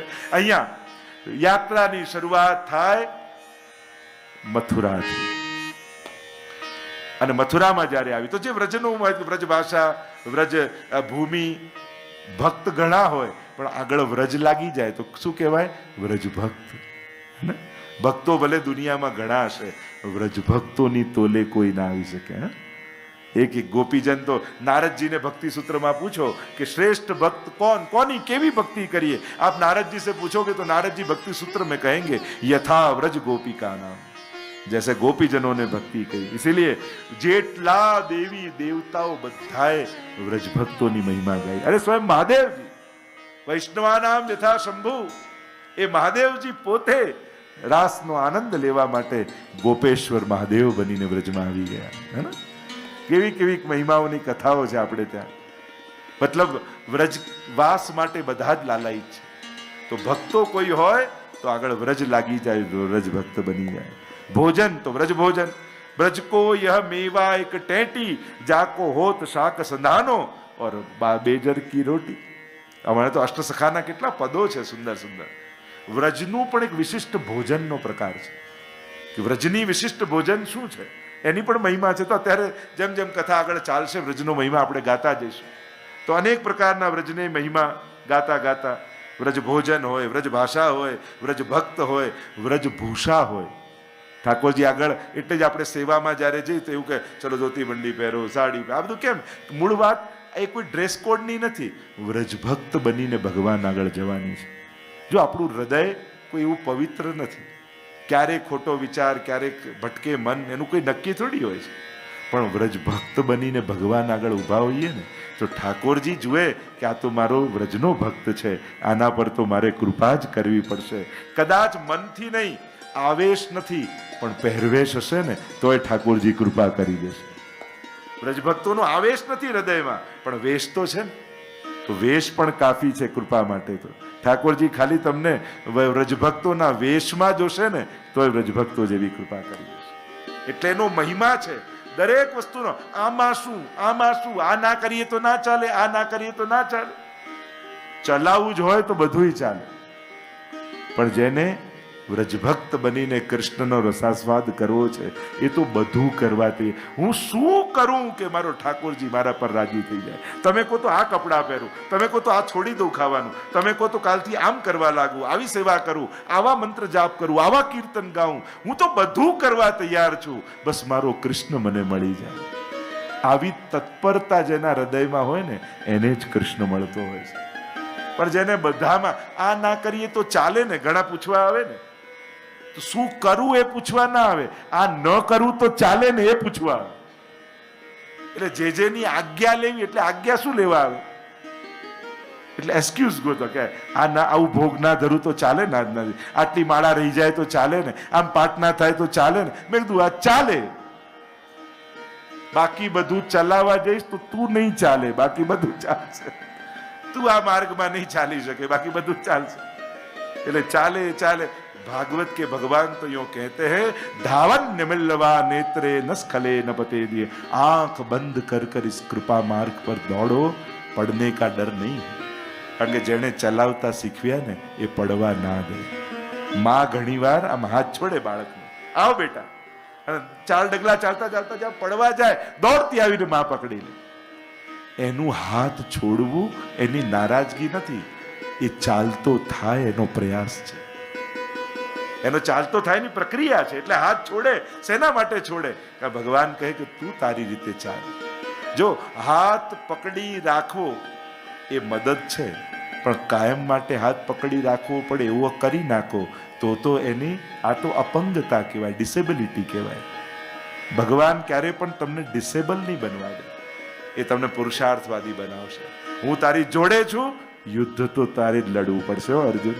તારી રથની લગામ પકડી રાખીશ, પણ તું એમ ઈચ્છે કે તું બેઠો રહે ને હું જ બાણ ચલાવું, એવું ડિસેબલ તો તને નહીં બનાવું, તને પુરુષાર્થવાદી બનાવીશ. તું કર્મ કર ને ભગવાન કર્મ કરે. તો વ્રજની જે લીલા છે એ प्रगट लीला स्थली है. तो आइए अपन ब्रज में चलते हैं और एक धुन गाते गाते 2 मिनट गाकर हम अपने आप को ब्रजवासी बना दें.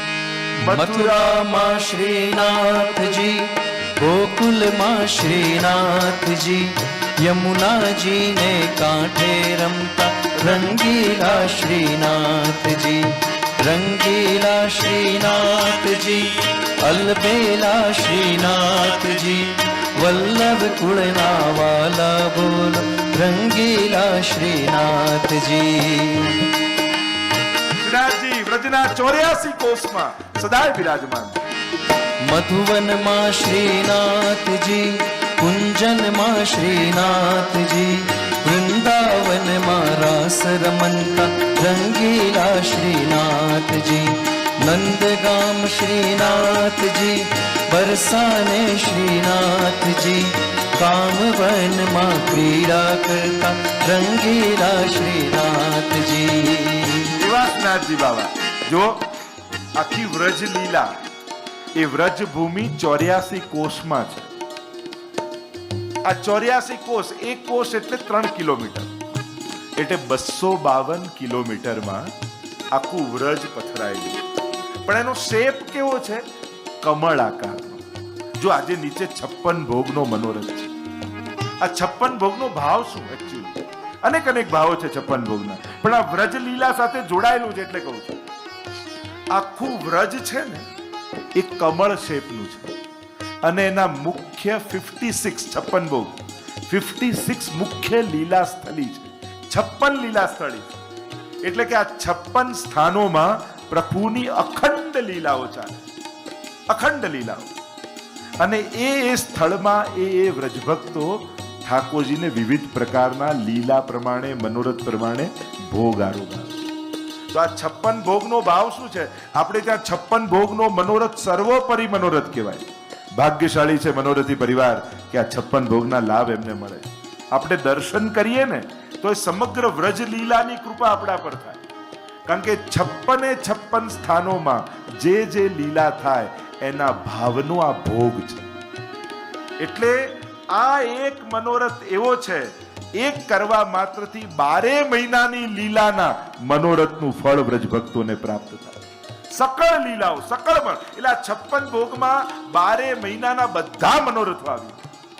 આ 56 ભોગનો ભાવ અનેક અનેક ભાવ છે। એક ઠાકોરજીના સગાઈનો પણ ભાવ છે કે ઠાકોરજીના સગાઈ નક્કી થઈ ત્યારે વૃષભાનજીએ સમગ્ર વ્રજવાસીઓને ભોજમાં બોલાવ્યા અને જે ભોગ આરોગાવ્યો એ 56 ભોગ કહેવાય।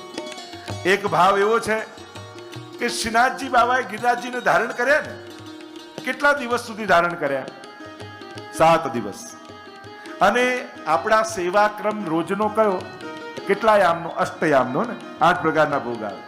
તો 7 દિવસ સુધી ધારણ કરી રાખ્યા। તો યશોદાજીને વ્રજભક્તોને એમ થયું કે અમારી તો 7 દિવસ ઠાકોરજીની કઈ સેવા જ ના થઈ, 7 દિવસ કઈ ભોગ જ ના આવ્યો। તો 7 દિવસ, એક દિવસના 8 ભોગ, તો 8 સિત્તા, તો 7 દિવસની સેવાનો મહાભોગ ધર્યો, એ પણ 56 ભોગનો ભાવ છે। અનેક અનેક અન્ય પણ ઘણા બધા ભાવો છે। જો આપણે ત્યાં 84 લાખ યોની માનવામાં આવે છે ને જીવ। હવે આ માનવ યોનીમાં તો આપણે સેવા કરી, ભક્તિ કરી, પણ 83,99,999 યોનીનું શું? ત્યારે તો સેવા થતી નથી, ત્યારે તો પ્રભુને કોઈ ભોગ કે ધરતા નથી, તો ભોગ યોનીઓ છે। તો 83 તમે આમ એક એક આંકડો લખો, 83,99,999 આ બધા આંકડાનું ટોટલ કરો તો 56 થશે। એટલે 83,99,999 યોનીઓની સેવા એક 56 ભોગ કરવા માત્રથી આવી જાય। આવો મહિમા 56। એટલે 56 ભોગ એટલે 56 ટાઈપની સામગ્રી નહીં। ભોગ તો તમે દર્શન કરજો, કેટલા પ્રકારની સામગ્રી ઠાકોરજીને ભોગ ધરાય, પણ 56 ભાવની સામગ્રી। આ 56 સ્થળોમાં જે લીલા થઈ અને એમાં જે વ્રજભક્તોના ભાવ હતા એ ભાવ। એટલે જ મધુરાષ્ટક આપણે ગાઈએ છે ને, 8 શ્લોક છે ને, અને એક શ્લોકમાં કેટલી વાર મધુર આવે? અધરમ મધુરમ વદનમ મધુરમ, એક લાઈન ગાવી છે, અધરમ મધુરમ વદનમ મધુરમ નયનમ મધુરમ હસિતમ મધુરમ હૃદયમ મધુરમ ગમનમ મધુરમ મધુરાધિપતે અખિલમ। તમે ગણ્યું એક શ્લોકમાં કેટલી વાર આવ્યું? 7 વાર। અધરમ મધુરમ વદનમ મધુરમ નયનમ મધુરમ, તો એક શ્લોકમાં 7 વાર, 8 શ્લોક એટલે 8 સિત્તા 56 વાર મધુર. તો આ મધુર મહાપ્રભુજી શું ગાયું? આ 56 સ્થાનોમાં જે લીલા ચાલતી હતી અને એક એક સ્થળમાં પ્રભુએ જે રીતે મધુરતા, જે અંગ દ્વારા, લીલા દ્વારા, કોઈ તત્વ દ્વારા કૃપા કરી, એ 56 માધુર્યનું વર્ણન શ્રી મહાપ્રભુજીએ કર્યું. આખી વ્રજની લીલા છે. તો આ વ્રજનો ભોગ એ 56 ભોગ છે. આખો એનો ભાવ જ બહુ અલૌકિક છે. 56 भोग का भाव परम अलौकिक है. सबसे बड़ा मनोरथ हमारे यहाँ माना जाता है कि ત્યારે તો જીવના 84 લાખ યોનિની સેવા માનવામાં આવે. એટલે દર્શન કરો ને. ઠાકોરજીનો વિશેષ મહત્તા શું છે ઠાકોરજીમાં? જે મનોરથ કરીને મનોરથ કરે, જે કેવલ મનોરથના દર્શન કરી લે ને, એના ઉપર પણ એ જ કૃપા ઠાકોરજી કરે. ભાગ્યશાળી હોય અને મનોરથી થવાનો સૌભાગ્ય મળે. બધા તો ન થઈ શકે, પણ પ્રભુ જ્યારે મનોરથમાં બિરાજ્યા હોય અને જ્યારે તમે દર્શન કરો ઠાકોરજીના, તો બરાબર, પણ જ્યારે એ સમયે ઠાકોરજીની તમારા પર દ્રષ્ટિ થાય ત્યારે ઠાકોરજીની કૃપાનો અનુભવ થતો હોય છે. અને એટલા માટે દર્શનની પણ એટલી જ મહત્તા છે. નહીં તો ઘણી વાર બીજું શું, ત્યાં જઈને તો દર્શન જ, તો દર્શન કોઈ નાની વસ્તુ છે? મોટા મોટા દેવતાઓ લાલાયિત રહે છે કે એક ઝાંખી થઈ જાય ઠાકોરજી, અને આપણી સામે ઠાકોરજી ભોગ. એટલે જ્યારે પણ મનોરથના દર્શન કરીએ ત્યારે ખાલી ઠાકોરજીના દર્શન નથી થતા, ગોપી, ગ્વાલ, ગાયો, સજાવટ અને આ જે સામગ્રી હોય ને, પાછી તો સામગ્રી ન હોય, પ્રસાદ હોય. 3 વસ્તુ પ્રભુ આગળ હોય. ધરી ન હોય ત્યારે એને સામગ્રી કહેવાય, ધરીને સરાઈએ ત્યારે એને પ્રસાદ કહેવાય, અને આરોગતા હોય ત્યારે એને ભોગ કહેવાય. એટલે આપણે હમણાં શું ભોગ આવી રહ્યા છે? હમણાં ઠાકોરજી રાજભોગ આરોગી રહ્યા છે. રાજભોગ, 56 ભોગ. આરોગતા હોય ત્યારે ભોગ કહેવાય એ સમય, કારણ કે પ્રભુ એનો ભોગ કરી રહ્યા છે. અને એટલે સરાઈએ પછી પ્રસાદ. એટલે 56 ભોગ સામગ્રી સાથે દર્શન નથી થતા, પ્રસાદ સાથે દર્શન થાય છે. પ્રભુ આરોગી લીધા છે. અંદર જ્યારે અમે આવ્યા ત્યારે કાની આપી, ધૂપદીપ કરી, ભોગ ધરી અને પછી ઉપર આવ્યા. એટલે પ્રભુ આરોગી લીધા. હવે તો પ્રભુનો પ્રસાદ છે. અને એ એક એક ટોકરીમાં, એ ટોકરી નથી, કોઈ ને કોઈ સખી એ ટોકરી લઈને ઊભી છે. એટલે વ્રજભક્તોના દર્શન, એ સામગ્રીના દર્શનમાં વ્રજભક્તોના ભાવ છે. એટલે તમે સામગ્રી આ પ્રસાદના દર્શન નથી કરતા, વ્રજભક્તોના ભાવના દર્શન કરો છો. કોઈનો ભાવ મેસુક જેવો છે, કોઈનો ઠોર જેવો છે, કોઈનો બુંદી જેવો છે. આ બધાના ભાવ છે આપણે ત્યાં. આ જુદા જુદા વ્રજભક્તોના ભાવરૂપ છે. અને જ્યારે આ દર્શન કરો ત્યારે વ્રજભક્તોની કૃપા તમારા ઉપર થાય છે. અને કૃપામાં શું આપે છે? પોતાનો ભાવ તમને આપે છે. અને એ ભાવથી મોટું કાંઈ નથી. તો આમ વ્રજની લીલાના જ્યારે દર્શન કરી રહ્યા છે, તો સૌથી પહેલા વ્રજયાત્રા શરૂ થાય તો વિશ્રામ ઘાટે બધા જ ભેગા થાય. તમે વ્રજયાત્રામાં જોજો, જ્યારે વ્રજયાત્રા શરૂ થાય ત્યારે બધા વિશ્રામ ઘાટે, સૌથી પહેલા યાત્રા શરૂ થાય ત્યારે વિશ્રામ ઘાટે ભેગા થાય. અને શેના માટે ભેગા થાય? નિયમ લેવા માટે. કે વ્રજયાત્રાનો યમુનાજી હાથમાં લઈ અને નિયમ લેવડાવવામાં આવે કે અમે આ રીતે જમીન પર સૂઈશું, ખુલ્લા પગે ચાલીશું, ક્યારે કોઈ આ દાઢી સાબુનો ઉપયોગ નહીં કરીએ, અને આ બધા નિયમો લેવામાં આવે. એટલે વ્રજયાત્રામાં તમે જોજો, ગમે તેટલો સંસારી હોય ને, સંન્યાસી જેવો દેખાવા લાગે 10-15 દિવસમાં. તો દાઢી વધી જાય, વાળ વાળવી કરે. અને વ્રજવાસી બન્યા વગર વ્રજયાત્રા થાય બી નહીં. તમે અત્યારે મારા કપડાં બગડશે, મારું આ બગડશે, તો વ્રજયાત્રા ના થાય. પછી તો વ્રજવાસી બની જવું પડે. તો ત્યાં નિયમ લેવામાં આવે. સૌથી પહેલા વ્રજયાત્રાની પત્રીમાં જુઓ તો નિયમ, સંકલ્પ વ્રજયાત્રાનો, વિશ્રામ ઘાટે આટલા વાગે. યમુનાજી એ વ્રજની દેવી છે અને વ્રજની અધિષ્ઠાત્રી છે. એના આશીર્વાદ અને આજ્ઞા, આ 2 વસ્તુ જુદી છે. એક છે આજ્ઞા લેવી અને બીજા છે આશીર્વાદ લેવા. જો આપણે ત્યાં એક નિયમ છે પુષ્ટિ માર્ગમાં, જ્યારે ઘરથી પણ બહાર નીકળો ને તો પ્રભુ ભલે પડી ગયા, પ્રભુ જઈ આવું એવી આજ્ઞા મનોમન લેવાય. જરૂર નથી કે ઠાકોરજી આગળ જ ઉભા રહીએ, પ્રભુ આ કાર્ય કરવા જઈ જઈ આવું એવી આજ્ઞા લેવાય. અને પ્રભુની આજ્ઞા લઈને જ્યારે કોઈ કામ કરો એમાં ક્યારેય નિષ્ફળતા ના આવે. કોઈ પણ સારો પ્રસંગ આવે, કાંઈ પણ હોય, કંકોત્રી પણ હોય, તો સૌથી પહેલા લખીને પ્રભુની આજ્ઞા લઈએ કે પ્રભુ આ પ્રસંગ કરવા જઉં છું, આપની આજ્ઞા લઉં છું. આ વૈષ્ણવનો નિયમ, આવો આપણી પરંપરા છે, પ્રણાલિકા છે. મારા વલ્લભકુળમાં તો દરેક કાર્યો ભગવદ આજ્ઞા લઈને થાય, અને જૂના વૈષ્ણવ પણ એવું કરતા. એટલે આ એક આદત પાડી દો, જ્યારે કોઈ પણ કાર્ય કરવા જાઓ પ્રભુની આજ્ઞા પહેલા લેવી. જુઓ તમારા પરિણામ બદલાઈ જશે. અને કાર્ય સફળ થાય પછી આશીર્વાદ લેવા આવવું કે પ્રભુ આપના આશીર્વાદથી આ કાર્ય સફળ થઈ ગયું, હવે મને આશીર્વાદ આપો કે જે સફળતા મળી એને આપની સેવામાં હું જોડી શકું, મારું દરેક સુખ આપની પ્રસન્નતાનું કારણ બને એવા આશીર્વાદ આપો.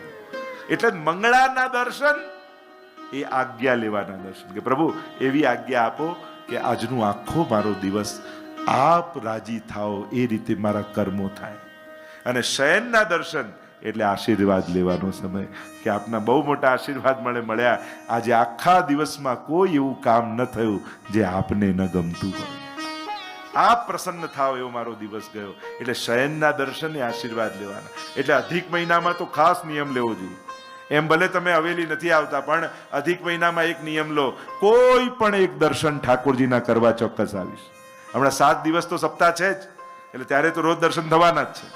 અને અહીંયા બેઠા છે 7 દિવસ આવવાના જ છે. મને તો ખાતરી જ છે તમારે, મને તમારા ઉપર બહુ વિશ્વાસ છે. જો આપણને ભગવાન પર વિશ્વાસ હોય ન હોય, ઠાકોરજીને તો આપણા પર હોય છે જ. અને એટલે જ આપણા ઘરે બિરાજતા રહે. ચાલ આજે સેવા બગાડીને કાલે તો સારી કરશો. ભગવાન બહુ આશાવાન, ના કાલે નહીં બગાડે, પછી કાલે પાછું બીજું. આપણું મન સેવામાં ભલે ભટકતું હશે, ઠાકોરજીનું મન તો આપણામાં જ હોય છે. એ તો તમને જ જોતા હોય, તમે ભલે બૂમો પાડતા હો કે ફોન પર વાત કરતા હોય એની જ સામે, પણ એ તો તમને જ જોતો હોય છે. એનું મન ક્યારે ભટકતું નથી હોતું, કારણ કે એ તો તમારા માટે જ તમારા ઘરે આવ્યો છે. એને તો તમારા સિવાય બીજા કશામાં ઇન્ટરેસ્ટ જ નથી. એને તો રસ તમારામાં જ છે કે હું તો તારા માટે જ તારા ઘરે છું સેવામાં. એટલે એનું મન ક્યારે તમારાથી દૂર નથી જતું. એટલે જ્યારે પણ સેવામાં હો એમને તમારા ઉપર બહુ વિશ્વાસ છે. કેટલા મોકા આપણને આપે જુઓ ને ભગવાન. આપણે તો કોઈ માણસ હોય ને 2 વાર ચાન્સ, હવે આઉટ, હવે આને ચાન્સ નથી આપો. આપણે 2 વારમાં 3જી વારમાં અવિશ્વાસ કરીએ. ભગવાન આપણા પર ક્યારે અવિશ્વાસ કરે છે? કેટલા મોકા. હું તો કહું છું દરેક શ્વાસ ભગવાનનો આપણા પર રાખેલો વિશ્વાસ છે કે ના આ છે, આ કરશે. આ માણસ બનાવ્યો છે તો માણસ તરીકે જીવશે. એમાં પણ વૈષ્ણવ કુળમાં જન્મ આપ્યો છે તો એનું જીવન એળે નહીં જવા દે. વૈષ્ણવ કુળમાં જન્મ આપવો એટલે કેટલી બધી જવાબદારી સાથે જન્મનારું બાળક, એક ભક્ત જન્મે છે. ભગવાન વૈષ્ણવ કુળમાં જન્મ આપવો એટલે ભક્ત તરીકે જન્મ આપવો. સુચિનામ શ્રીમતામ ગેહે, ગીતાજીમાં ભગવાને કહ્યું છે એવા જગ્યાએ હું એને જન્મ આપું. તમારા કેટલા પુણ્યો હશે. જ્યારે ભેગા થયા ત્યારે ભગવાને નક્કી કર્યું આને એક વૈષ્ણવ કુળમાં જન્મ આપો, જ્યાં મારી ભક્તિની બધી જ સુવિધા સુગમતા મળે એવી જગ્યાએ એને જન્મ આપીશ. તો ભગવાને તો ફેસિલિટી સાથે તમને જન્મ આપ્યો છે કે ના એવી જગ્યાએ આપું જ્યાં ભક્તિ કરવાની બધી સુવિધા મળે. તો વ્રજની મહિમા, તો જ્યારે યમુનાજીનો તમે આજ્ઞા લો છો, સંકલ્પ કરો છો, હાથમાં જળ લઈ વલ્લભકુળ સાથે હોય. હવે અહીંયા હું સંકલ્પ નથી કરાવતો 7 દિવસનો, નહીં તો મારી ઈચ્છા હતી કે 7 દિવસ બધાને સંકલ્પ કરાવો, આટલી માળા કરીશું, આવા પાઠ કરીશું, પણ મને વિશ્વાસ તમારા પર એટલો છે ને કે સંકલ્પ કરાવવાની જરૂર જ નથી. મને તો એટલી બધી ખાતરી છે કે અધિક મહિનામાં પણ જો અહીંયા જે સવારથી સાંજ સેવા કરે છે ને એની માળા તો ઠાકોરજી કરી લેતા હોય છે અંદર બેઠા બેઠા. કારણ કે જે સેવા માટે દોડતો હોય એના પાઠ, અને કારણ કે થિયરીમાં બુક વાંચો અને એ તમે પ્રેક્ટિકલ કરતા હો તો પછી થિયરીની જરૂર જ ના હોય. તમે સેવામાં જ છો તો પછી ક્યાં જપ તપ નિયમ વ્રત રહે છે. એક એક ડગલે તમારી વ્રજયાત્રા થાય છે. જ્યારે પ્રભુ માટે દોડો છો, प्रभु माटे कार्य करो छो त्यारे ये जाप सुमिरन मेरा हरि करे मैं पावा विश्राम. दादू दयाल की ऐसी प्रसंग आता है कि जब वो बोलते नीचे बैठे बैठे અને માળા ટીંગાડી હોય ને એક મંત્ર બોલે ને મણકો ત્યાંથી ફરે. ત્યારે લોકો પૂછતા કે આપ માલા નહીં ફેરતે? तब दादू दयाले कहूं कि सुमिरन मेरा हरि करे मैं पावा विश्राम. मैं तो माला जपो न कर जपो जीवा जपो न राम और सुमिरन मेरा हरि करे मैं पावा विश्राम. કે મેં એટલું જપી લીધું છે કે હવે તો ભગવાનની આદત પડી ગઈ છે. હું તો શાંતિથી બેઠો છું ને એ જપ્યા કરે મારું નામ. એટલી મારી આદત એને. કોઈ બહુ જ અંગત આપણો જ્યારે કોઈ ચાકર હોય કે આપણો કોઈ સર્વન્ટ કે કામવાળો હોય કે દાસ હોય અને આપણને આદત એ આમ એટલે એનું જ નામ નીકળે. એમ જે બહુ દોડાદોડ ઠાકોરજી માટે કરતા હોય ને તો પ્રભુને કંઈ કામની જરૂર પડે ને તો પહેલું એનું જ નામ નીકળે કે આમ કરજે તો અહીંયા આવજે તો એમ થાય ને. કે જે બધી જવાબદારી લઈને પડતા તુરંત આપણે કે અહીંયા આવો, કારણ કે મુખમાં એનું જ નામ હોય.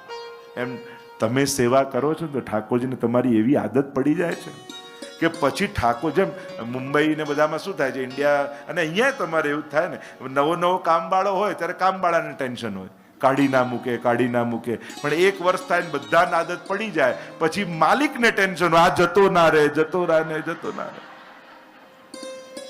અમારે એક ઓળખીતા હતા, એ અહીંયાથી છોડીને ઓસ્ટ્રેલિયા આવ્યા તો એ વહુ એક દિવસ રડવા લાગી, તો અને એના હસબન્ડ અહીંયા નેરોબી હતા, તો સાસુએ કહ્યું કે મારો દીકરો યાદ આવે છે. ના પેલો મોંઘી યાદ આવે છે. અહીંયા તો જાતે કપ ધોવા પડે, વાસણ ધોવા પડે, ત્યાં એટલો યાદ આવે છે. મૂળ વાત એ છે, ચાકર એટલે હરિરાયજી શિક્ષાપત્રમાં કહે છે કે વશીકરણ સાધનમ, સેવા જ વશીકરણ, કે જ્યારે તમે આદત પાડી દો છો ઠાકોરજીને તમારી, તો ઠાકોરજીને ચિંતા થાય છે કે આ સેવા છોડીને જતો ના રહે ક્યાંક. મારી સેવા મારી માળામાં આવે છે, મારા ભંડારમાં આવે છે, મારા મનોરથમાં મારી વ્યવસ્થા મારા વૈષ્ણવની કરે છે. આ વૈષ્ણવની વ્યવસ્થા કરવી કોઈ ના. ઘણા લોકો એમ થાય પુષ્ટિ માર્ગ એટલે બધું છોડી ઘરે જે ભોગ ધરો શૃંગાર કરો એ જ સેવા. અરે ના, જો એવું જ હોત તો દમલાજીનું નામ 84 વૈષ્ણવમાં ન હોત, કૃષ્ણદાસ અધિકારીનું નામ 84 વૈષ્ણવમાં ના હોત, શ્યામદાસ કણબી માલાજીની સેવા કરતા એનું નામ 84 વૈષ્ણવમાં ના હોત, આપણે કેટલા કુંભનદાસજી કીર્તનની સેવા કરતા તો એનું નામ 84 વૈષ્ણવમાં ના. ઈશ્વરદાસ કેવા વૈષ્ણવની ચાકરી કરે, ઠાકોરજીની જે સેવા કરતા હોય ને એને પીરસે એની સેવા, અને વધારે ઘી ધરી દે, પોતાના ભાગનું ઘી ધરી દે, કે આમ કેમ કર, ઠાકોરજીની સેવા વધારે સારા રીતે કરે ને એટલે એમને જમાડું. આવા ભાવ. તો સેવા જેને કરવી છે એ તો જ્યાં જે સંજોગો છે એમાંથી સેવા પામી શકે છે, એમાંથી ઠાકોરજીને રાજી કરી શકે છે. સેવાની વૃત્તિ હોવી જોઈએ. તો આ જે ચર્ચા હું કરી રહ્યો છું કે આપણે વ્રજમાં જ્યારે સંકલ્પ કરવા ઉભા છીએ, યમુનાજીનો કાંઠો છે અને આ વિશ્રામ ઘાટ એટલે વ્રજનું પ્રવેશ દ્વાર, અને યમુનાજીનો મહિમા ને વિશ્રામ ઘાટ એટલે. બોલો શ્યામ સુંદર શ્રી યમને મહારાણી કી જય. કાલે સૌથી પહેલા આપણે વિશ્રામ ઘાટે આરતી કરી. એ વિશ્રામ ઘાટનો મહિમા જો તમને કહું તો સૌથી પહેલા આ વિશ્રામ ઘાટ નામ કેમ છે, ચર્ચાઓ ઘણા બધા પ્રસંગો છે દરેકના. હું અમુક જે નીચે આરતી થશે ને એની જ વ્રજની કથા કરીશ. જ્યાં નીચે આપણે જે સ્થળની હશે, કારણ કે આટલા સમયમાં આખી વ્રજ 84 કોષ તો કરવું અઘરું થાય, પણ નીચે જ્યાં આરતી થશે ત્યાંની કથા થશે. કાલે વિશ્રામ ઘાટે આપણે આરતી કરી. આ વિશ્રામ ઘાટ નામ કેમ છે? સૌથી પહેલું કારણ, કલિંદ મસ્તકે પતદ મંદ પૂરોજ્વલા વિલાસ ગમનોલ્લસ પ્રકટ ગંડ શૈલોન્નતા સઘોષ ગતિ દંતુરા સમધિરૂઢ દોલોત્તમા. એવા યમુનાજી ક્યાંથી પધારે છે? ત્યાં નારાયણના હૃદય કમળથી સૂર્યના પુત્રી રૂપે કલિંદગીરી મસ્તકે, કલિંદ પર્વતના મસ્તક પર પધારતા, અને કલિંદગીરી મસ્તકે પતદ મંદ પૂરોજ્વલા છે શ્યામ, પણ એક શિલા પરથી બીજી શિલા પર જાય ઉજ્જવલ શ્વેત લાગે. અને એવા પતદી મંદ પૂર વિલાસ ગમનોલ્લસત, વિલાસપૂર્વક ગતિ કરતા, પ્રકટ ગંડ શૈલોન્નતા, એક શિલા પરથી બીજી શિલા, સઘોષ ગતિ દંતુરા, અવાજ પૂર્વક ગતિ કરતા. કેમ ઉતાવળ? શેની ઉતાવળ છે કલિંદ? કારણ કે કલિંદ પર્વત એ પિતા છે, અને પિતાના ઘરેથી હવે પતિને ત્યાં જવાનું છે વ્રજમાં. માનો કહ્યું ને, નવ દુલ્હની આઈ ગવને, 41 પદમાં કહ્યું ને, યમુનાજીની શોભા કેવી લાગે છે? નવોઢા એક સ્ત્રી જેનું આણું થઈ રહ્યું છે, અને એના મનમાં પતિને મળવાની જે ઉત્કંઠા હોય એવી ઉત્કંઠા સઘોષ ગતિ દંતુરા, અવાજપૂર્વક જાણે મંગળ ગીતો ગાતા શ્રી યમુનાજી પતિને મળવા માટે વ્રજ તરફ જઈ રહ્યા છે. અને વિલાસ ગમનોલ્લસત પ્રકટ ગંડ સઘોષ ગતિ દંતુરા. અને હવે યમુનાજી ક્યાં પધાર્યા? વ્રજમાં પ્રવેશ કરે છે મથુરા વિશ્રામ ઘાટથી. એટલે જે આદિ ભૌતિક રૂપે મહાત્મ્ય લઈને આવ્યા, અને વ્રજમાં અહીં વિશ્રામ એટલે અહીંથી પ્રારંભ વ્રજમાં પ્રવેશવાનો. એટલે કે જેમ નવોઢા આવે અને દ્વાર ઉપર એને પોંખીએ ને, એમ વિશ્રામ ઘાટ એ યમુનાજીને પોંખવાની જગ્યા છે. એટલે કન્યા ઉતાળે ઉતાળે આવતી હોય પણ પછી ક્યાં કરે, દ્વાર પર ઊભી રાખી દે ને, ઊભે રહી જાઓ, વિશ્રામ કરે ને, એક ક્ષણ ઊભા રહો, વિશ્રામ.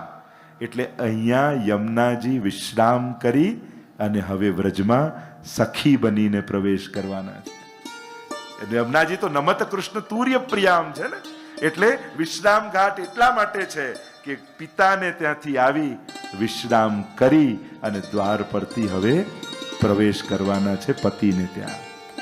અને એટલા માટે આને કહ્યો વિશ્રામ ઘાટ.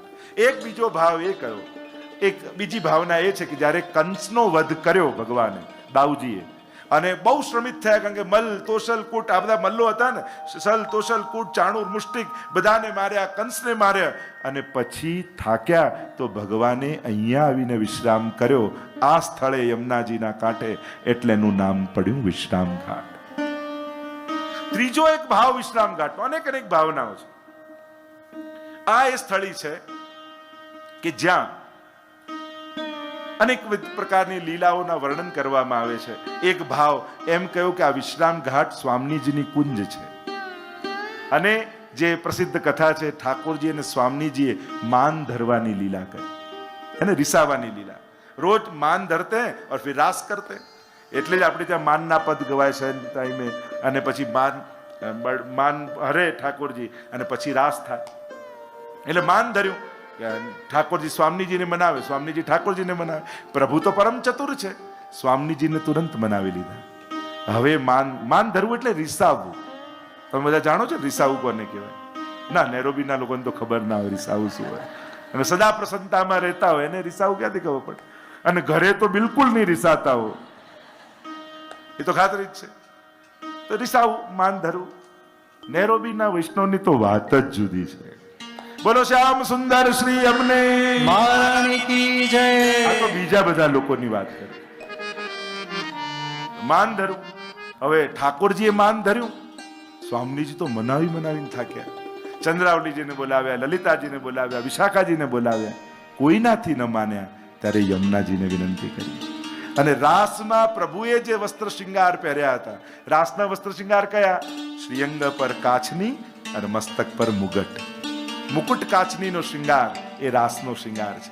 અને સ્વામીજી, કારણ કે કૃષ્ણામ કૃષ્ણ સમામ કૃષ્ણ રૂપામ કૃષ્ણ સાત્મિકામ, આ બે રૂપ ઠાકોરજી જેવું જ રૂપ યમુનાજીનું છે. અને એમાં પણ વસ્ત્ર શૃંગાર પણ ઠાકોરજી જેવા ધરી લીધા, એટલે બિલકુલ કૃષ્ણ. અને જ્યાં પ્રભુ માન ધરીને બિરાજ્યા હતા ત્યાં સામે આવીને ઉભા રહી ગયા. ઠાકોરજી ચોંકી ગયા, આ રાસમાં બીજો કૃષ્ણ ક્યાંથી આવી ગયો? ક્યાંક સ્વામીજી બીજો તો નથી પ્રગટાવી લીધો? ડર્યા. અને પછી ખબર પડી આ તો યમુનાજી છે. તુરંત હસી પડ્યા અને ઠાકોરજીનું માન દૂર થઈ ગયું. અને એ લીલા આ વિશ્રામ ઘાટમાં સ્વામીજીના કુંજમાં છે. એમ એક ભાવ છે. એટલે ઠાકોરજી અને સ્વામીજીના માનને દૂર કરવા અહીં યમુનાજીએ વિશ્રામ કર્યો છે. એટલે યમુનાજી બિરાજમાન છે. એક ભાવ એ પણ છે, અનેક ચર્ચાઓ છે, મહાત્માની પણ એ પ્રકારની ચર્ચાઓ છે. ઠાકોરજી જ્યારે વ્રત છોડીને પધારી રહ્યા છે મથુરા, વ્રત છોડીને પધારી રહ્યા છે, બધા જ વ્રજવાસીઓ ખૂબ દુઃખી છે. બધી જ ગોપીઓને મનાવે છે, સ્વામીજીને મનાવે છે, ગાયોને વાલ કરે છે. અને અક્રૂરજીના રથ પર સવાર થઈને પ્રભુ પધાર્યા. વ્રજ પાર કરી અને વિશ્રામ ઘાટ પર આવીને વિશ્રામ કર્યો. વ્રત છોડીને મથુરા પધાર્યા ને તો સૌથી પહેલો વિશ્રામ ઘાટે વિશ્રામ કર્યો એમ કહેવાય છે. એટલે આનું નામ વિશ્રામ ઘાટ છે. અને પ્રભુ નેત્રો બંધ કરીને તાપ કરી રહ્યા છે, અશ્રુપાત કરી રહ્યા છે. આંખ બંધ કરે ને રડતી ગોપીઓ દેખાય, સ્વામીજી દેખાય. અને પ્રભુને શંકા ગઈ, મારા વિયોગમાં આ વ્રજવાસીઓ જીવી નહીં શકે, આ ગોપીઓ જીવી નહીં શકે, એમના પ્રાણ છૂટી જશે. શું કરું કે મારા વિયોગમાં આમના પ્રાણ ન છૂટે? આંખ બંધ કરી ને આ વિશ્રામ ઘાટે યમુનાજીને યાદ કર્યા. અને યમુનાજી પ્રગટ થઈ ગયા. પ્રભુ મને યાદ કરી, કારણ શું? ત્યારે ઠાકોરજીએ કહ્યું કે મારા વ્રજવાસીઓ મારા વિયોગમાં જીવી નહીં શકે મારા વગર, મને જોયા વગર એમના પ્રાણ છૂટી જશે. તમને એટલે યાદ કર્યા કે આપનું રૂપ વર્ણ આ બિલકુલ મારા જેવું છે. અને એટલા માટે હું ના આવી શકું, પણ જો આપના દર્શન કરી લેશે ને તો એમને હાશ થશે કે કૃષ્ણ આવી ગયા. અને એટલા માટે ઠાકોરજીએ પોતાનું મુગટ કાઢ્યો અને યમુનાજીને ધરાવ્યો. પોતાની વ્રજ લીલાની પ્રસાદી કાચની જે પોતાની ભેગી રાખી હતી એ કાઢીને યમુનાજીને ધરાવ્યો. અને હવે તો આબેહૂબ કૃષ્ણ જેવું રૂપ થઈ ગયું. કોઈ કહી ન શકે કૃષ્ણ છે કે યમુનાજી. અને કહ્યું, હે યમુનાજુ, હવે જ્યારે કોઈ ગોપીને પ્રબળ વિયોગ થાય અને એના પ્રાણ છૂટવાની તૈયારી હોય ત્યારે આ સ્વરૂપે સામે પ્રગટ થઈ જાય. અને આ રૂપ જોશે તો ગોપીને એમ થશે કે કૃષ્ણ આવી ગયો અને તમને ભેટી લેશે, તેનો વિયોગ શાંત થઈ જશે. અને જ્યારે આ સ્વરૂપ અહીંયા પ્રગટ થયું ત્યારે ઠાકોરજીને થયું આવા સુંદર સ્વરૂપની તો આરતી કરવી જોઈએ. અને એ સમયે વિશ્રામ ઘાટે આજે પણ કદાચ ભારતમાં હમણાં સમય થયો છે, આરતી ચાલી રહી હશે. આવો આપણે પણ વિશ્રામ ઘાટે આરતીનો આનંદ લઈએ.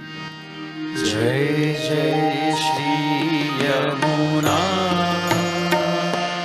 મા, જય જય શ્રી યમુના,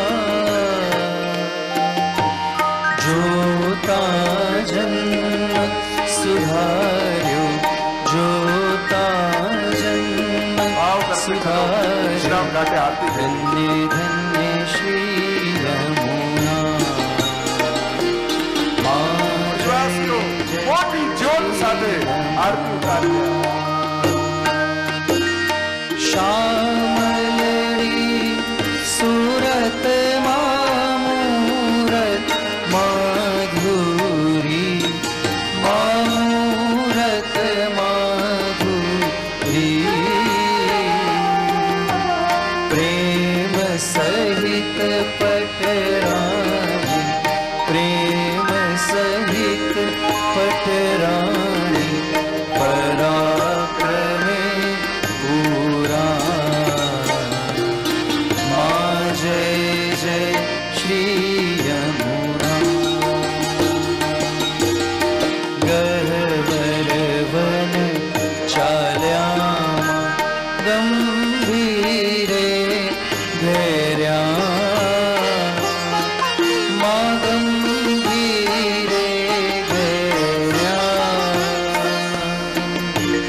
ચુંદડીએ ચટકારા, ચુંદડીએ ચટકારા, પહેર્યા ને લહેર્યા. મા જય જય શ્રી યમુના. દર્શન કર્યા હોય ભાવ ભુજ કંકણ રૂડામાં ગુજરિયા ચૂડી, માં ગુજરિયા ચૂડી,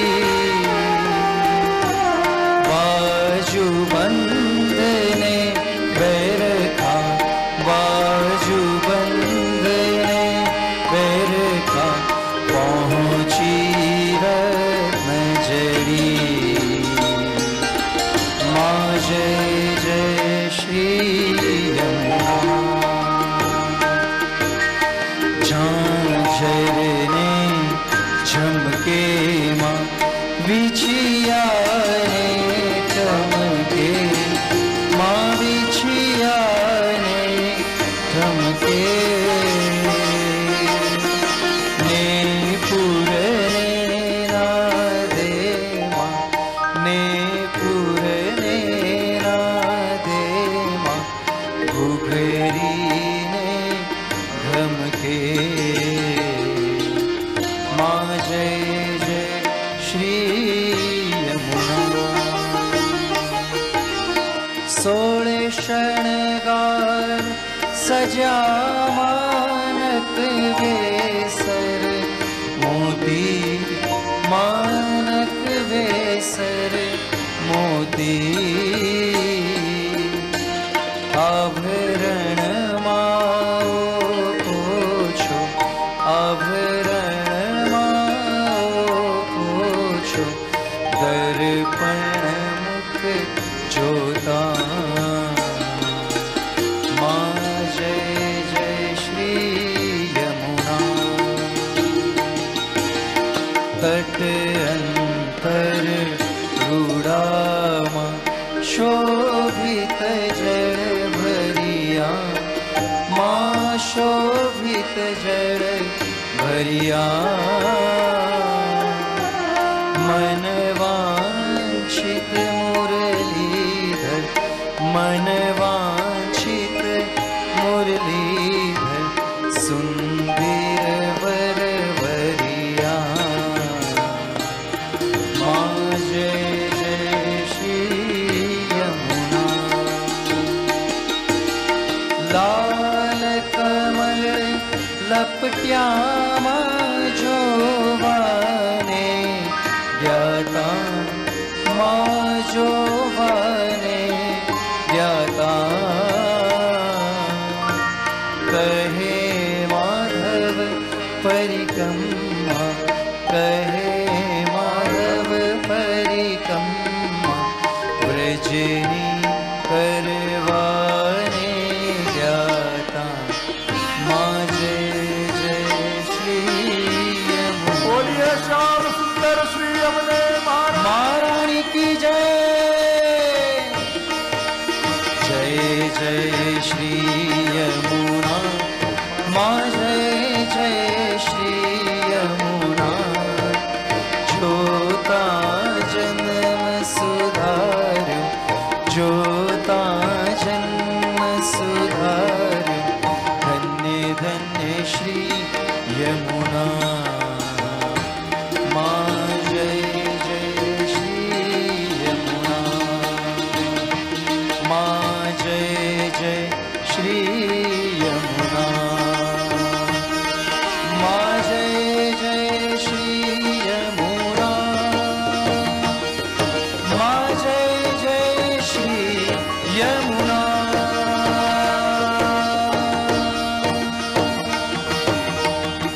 શ્યામ સુંદર શ્રી યમુને મહારાણી કી જય વિશ્રામ ઘાટે આ દિવ્ય આરતીનો ભાવ સાંભળ્યું નહીં, ગાયું નહીં, આપણે તો દર્શન કર્યા, આપણે તો અનુભવ કર્યા, આપણે તો ભાવ કર્યા. ગઈકાલે નીચે જે વ્રજનો ભાવ કર્યો છે એમાં વિશ્રામ ઘાટે આરતી કરી અને પ્રથમ દિવસે વિશ્રામ ઘાટે સંકલ્પ કરી મથુરાની અંતર્ગ્રહી પરિક્રમા કરી અને સાંજે વિશ્રામ ઘાટની આરતીના દર્શન થાય અને પછી મધુવન તરફ યાત્રાનું પ્રયાણ થાય. અને એટલે આજે આરતી કરી અને આપણે યાત્રાને આજે આખી રાત ઠાકોરજી શ્રી યમુનાજીના વિશ્રામ ઘાટે જ મુકામ રાખી આપણે યમુનાજીના તટ ઉપર આજે આ ભાવ સાથે આપણે આ યાત્રા અહીંયા રોકાય અને વ્રજ યાત્રાની ભાવનાને વિરામ કરી अब भागवत की ओर प्रयाण करते हैं. बोलिए भागवत भगवान વાન કી જય ભાગવત એટલે ભગવાન એટલે વાંગમય રૂપ જે નીચે શ્રીનાથજી બાબા બિરાજમાન છે સાકાર રૂપે એનું જ વાણીમય રૂપ જે નીચે જઈને આંખોથી જેના રસનું પાન કરીએ છે એને જ કર્ણથી પીવાનો અનુભવ એ જ ભાગવત કથા છે. શ્રાપથી સમર્પણ સુધીની યાત્રા છે, શંકાથી સમાધાન સુધીની યાત્રા છે, પ્રશ્નથી કૃષ્ણ સુધીની યાત્રા એ જ શ્રીમદ ભાગવત છે. આપણે બધા જ ભાગ્યશાળી થયા છીએ. હમણાં બને તો પૂરું થાય, પછી બને તો આગળ વાળા હોય છેક સુધી બેઠા રહ્યો.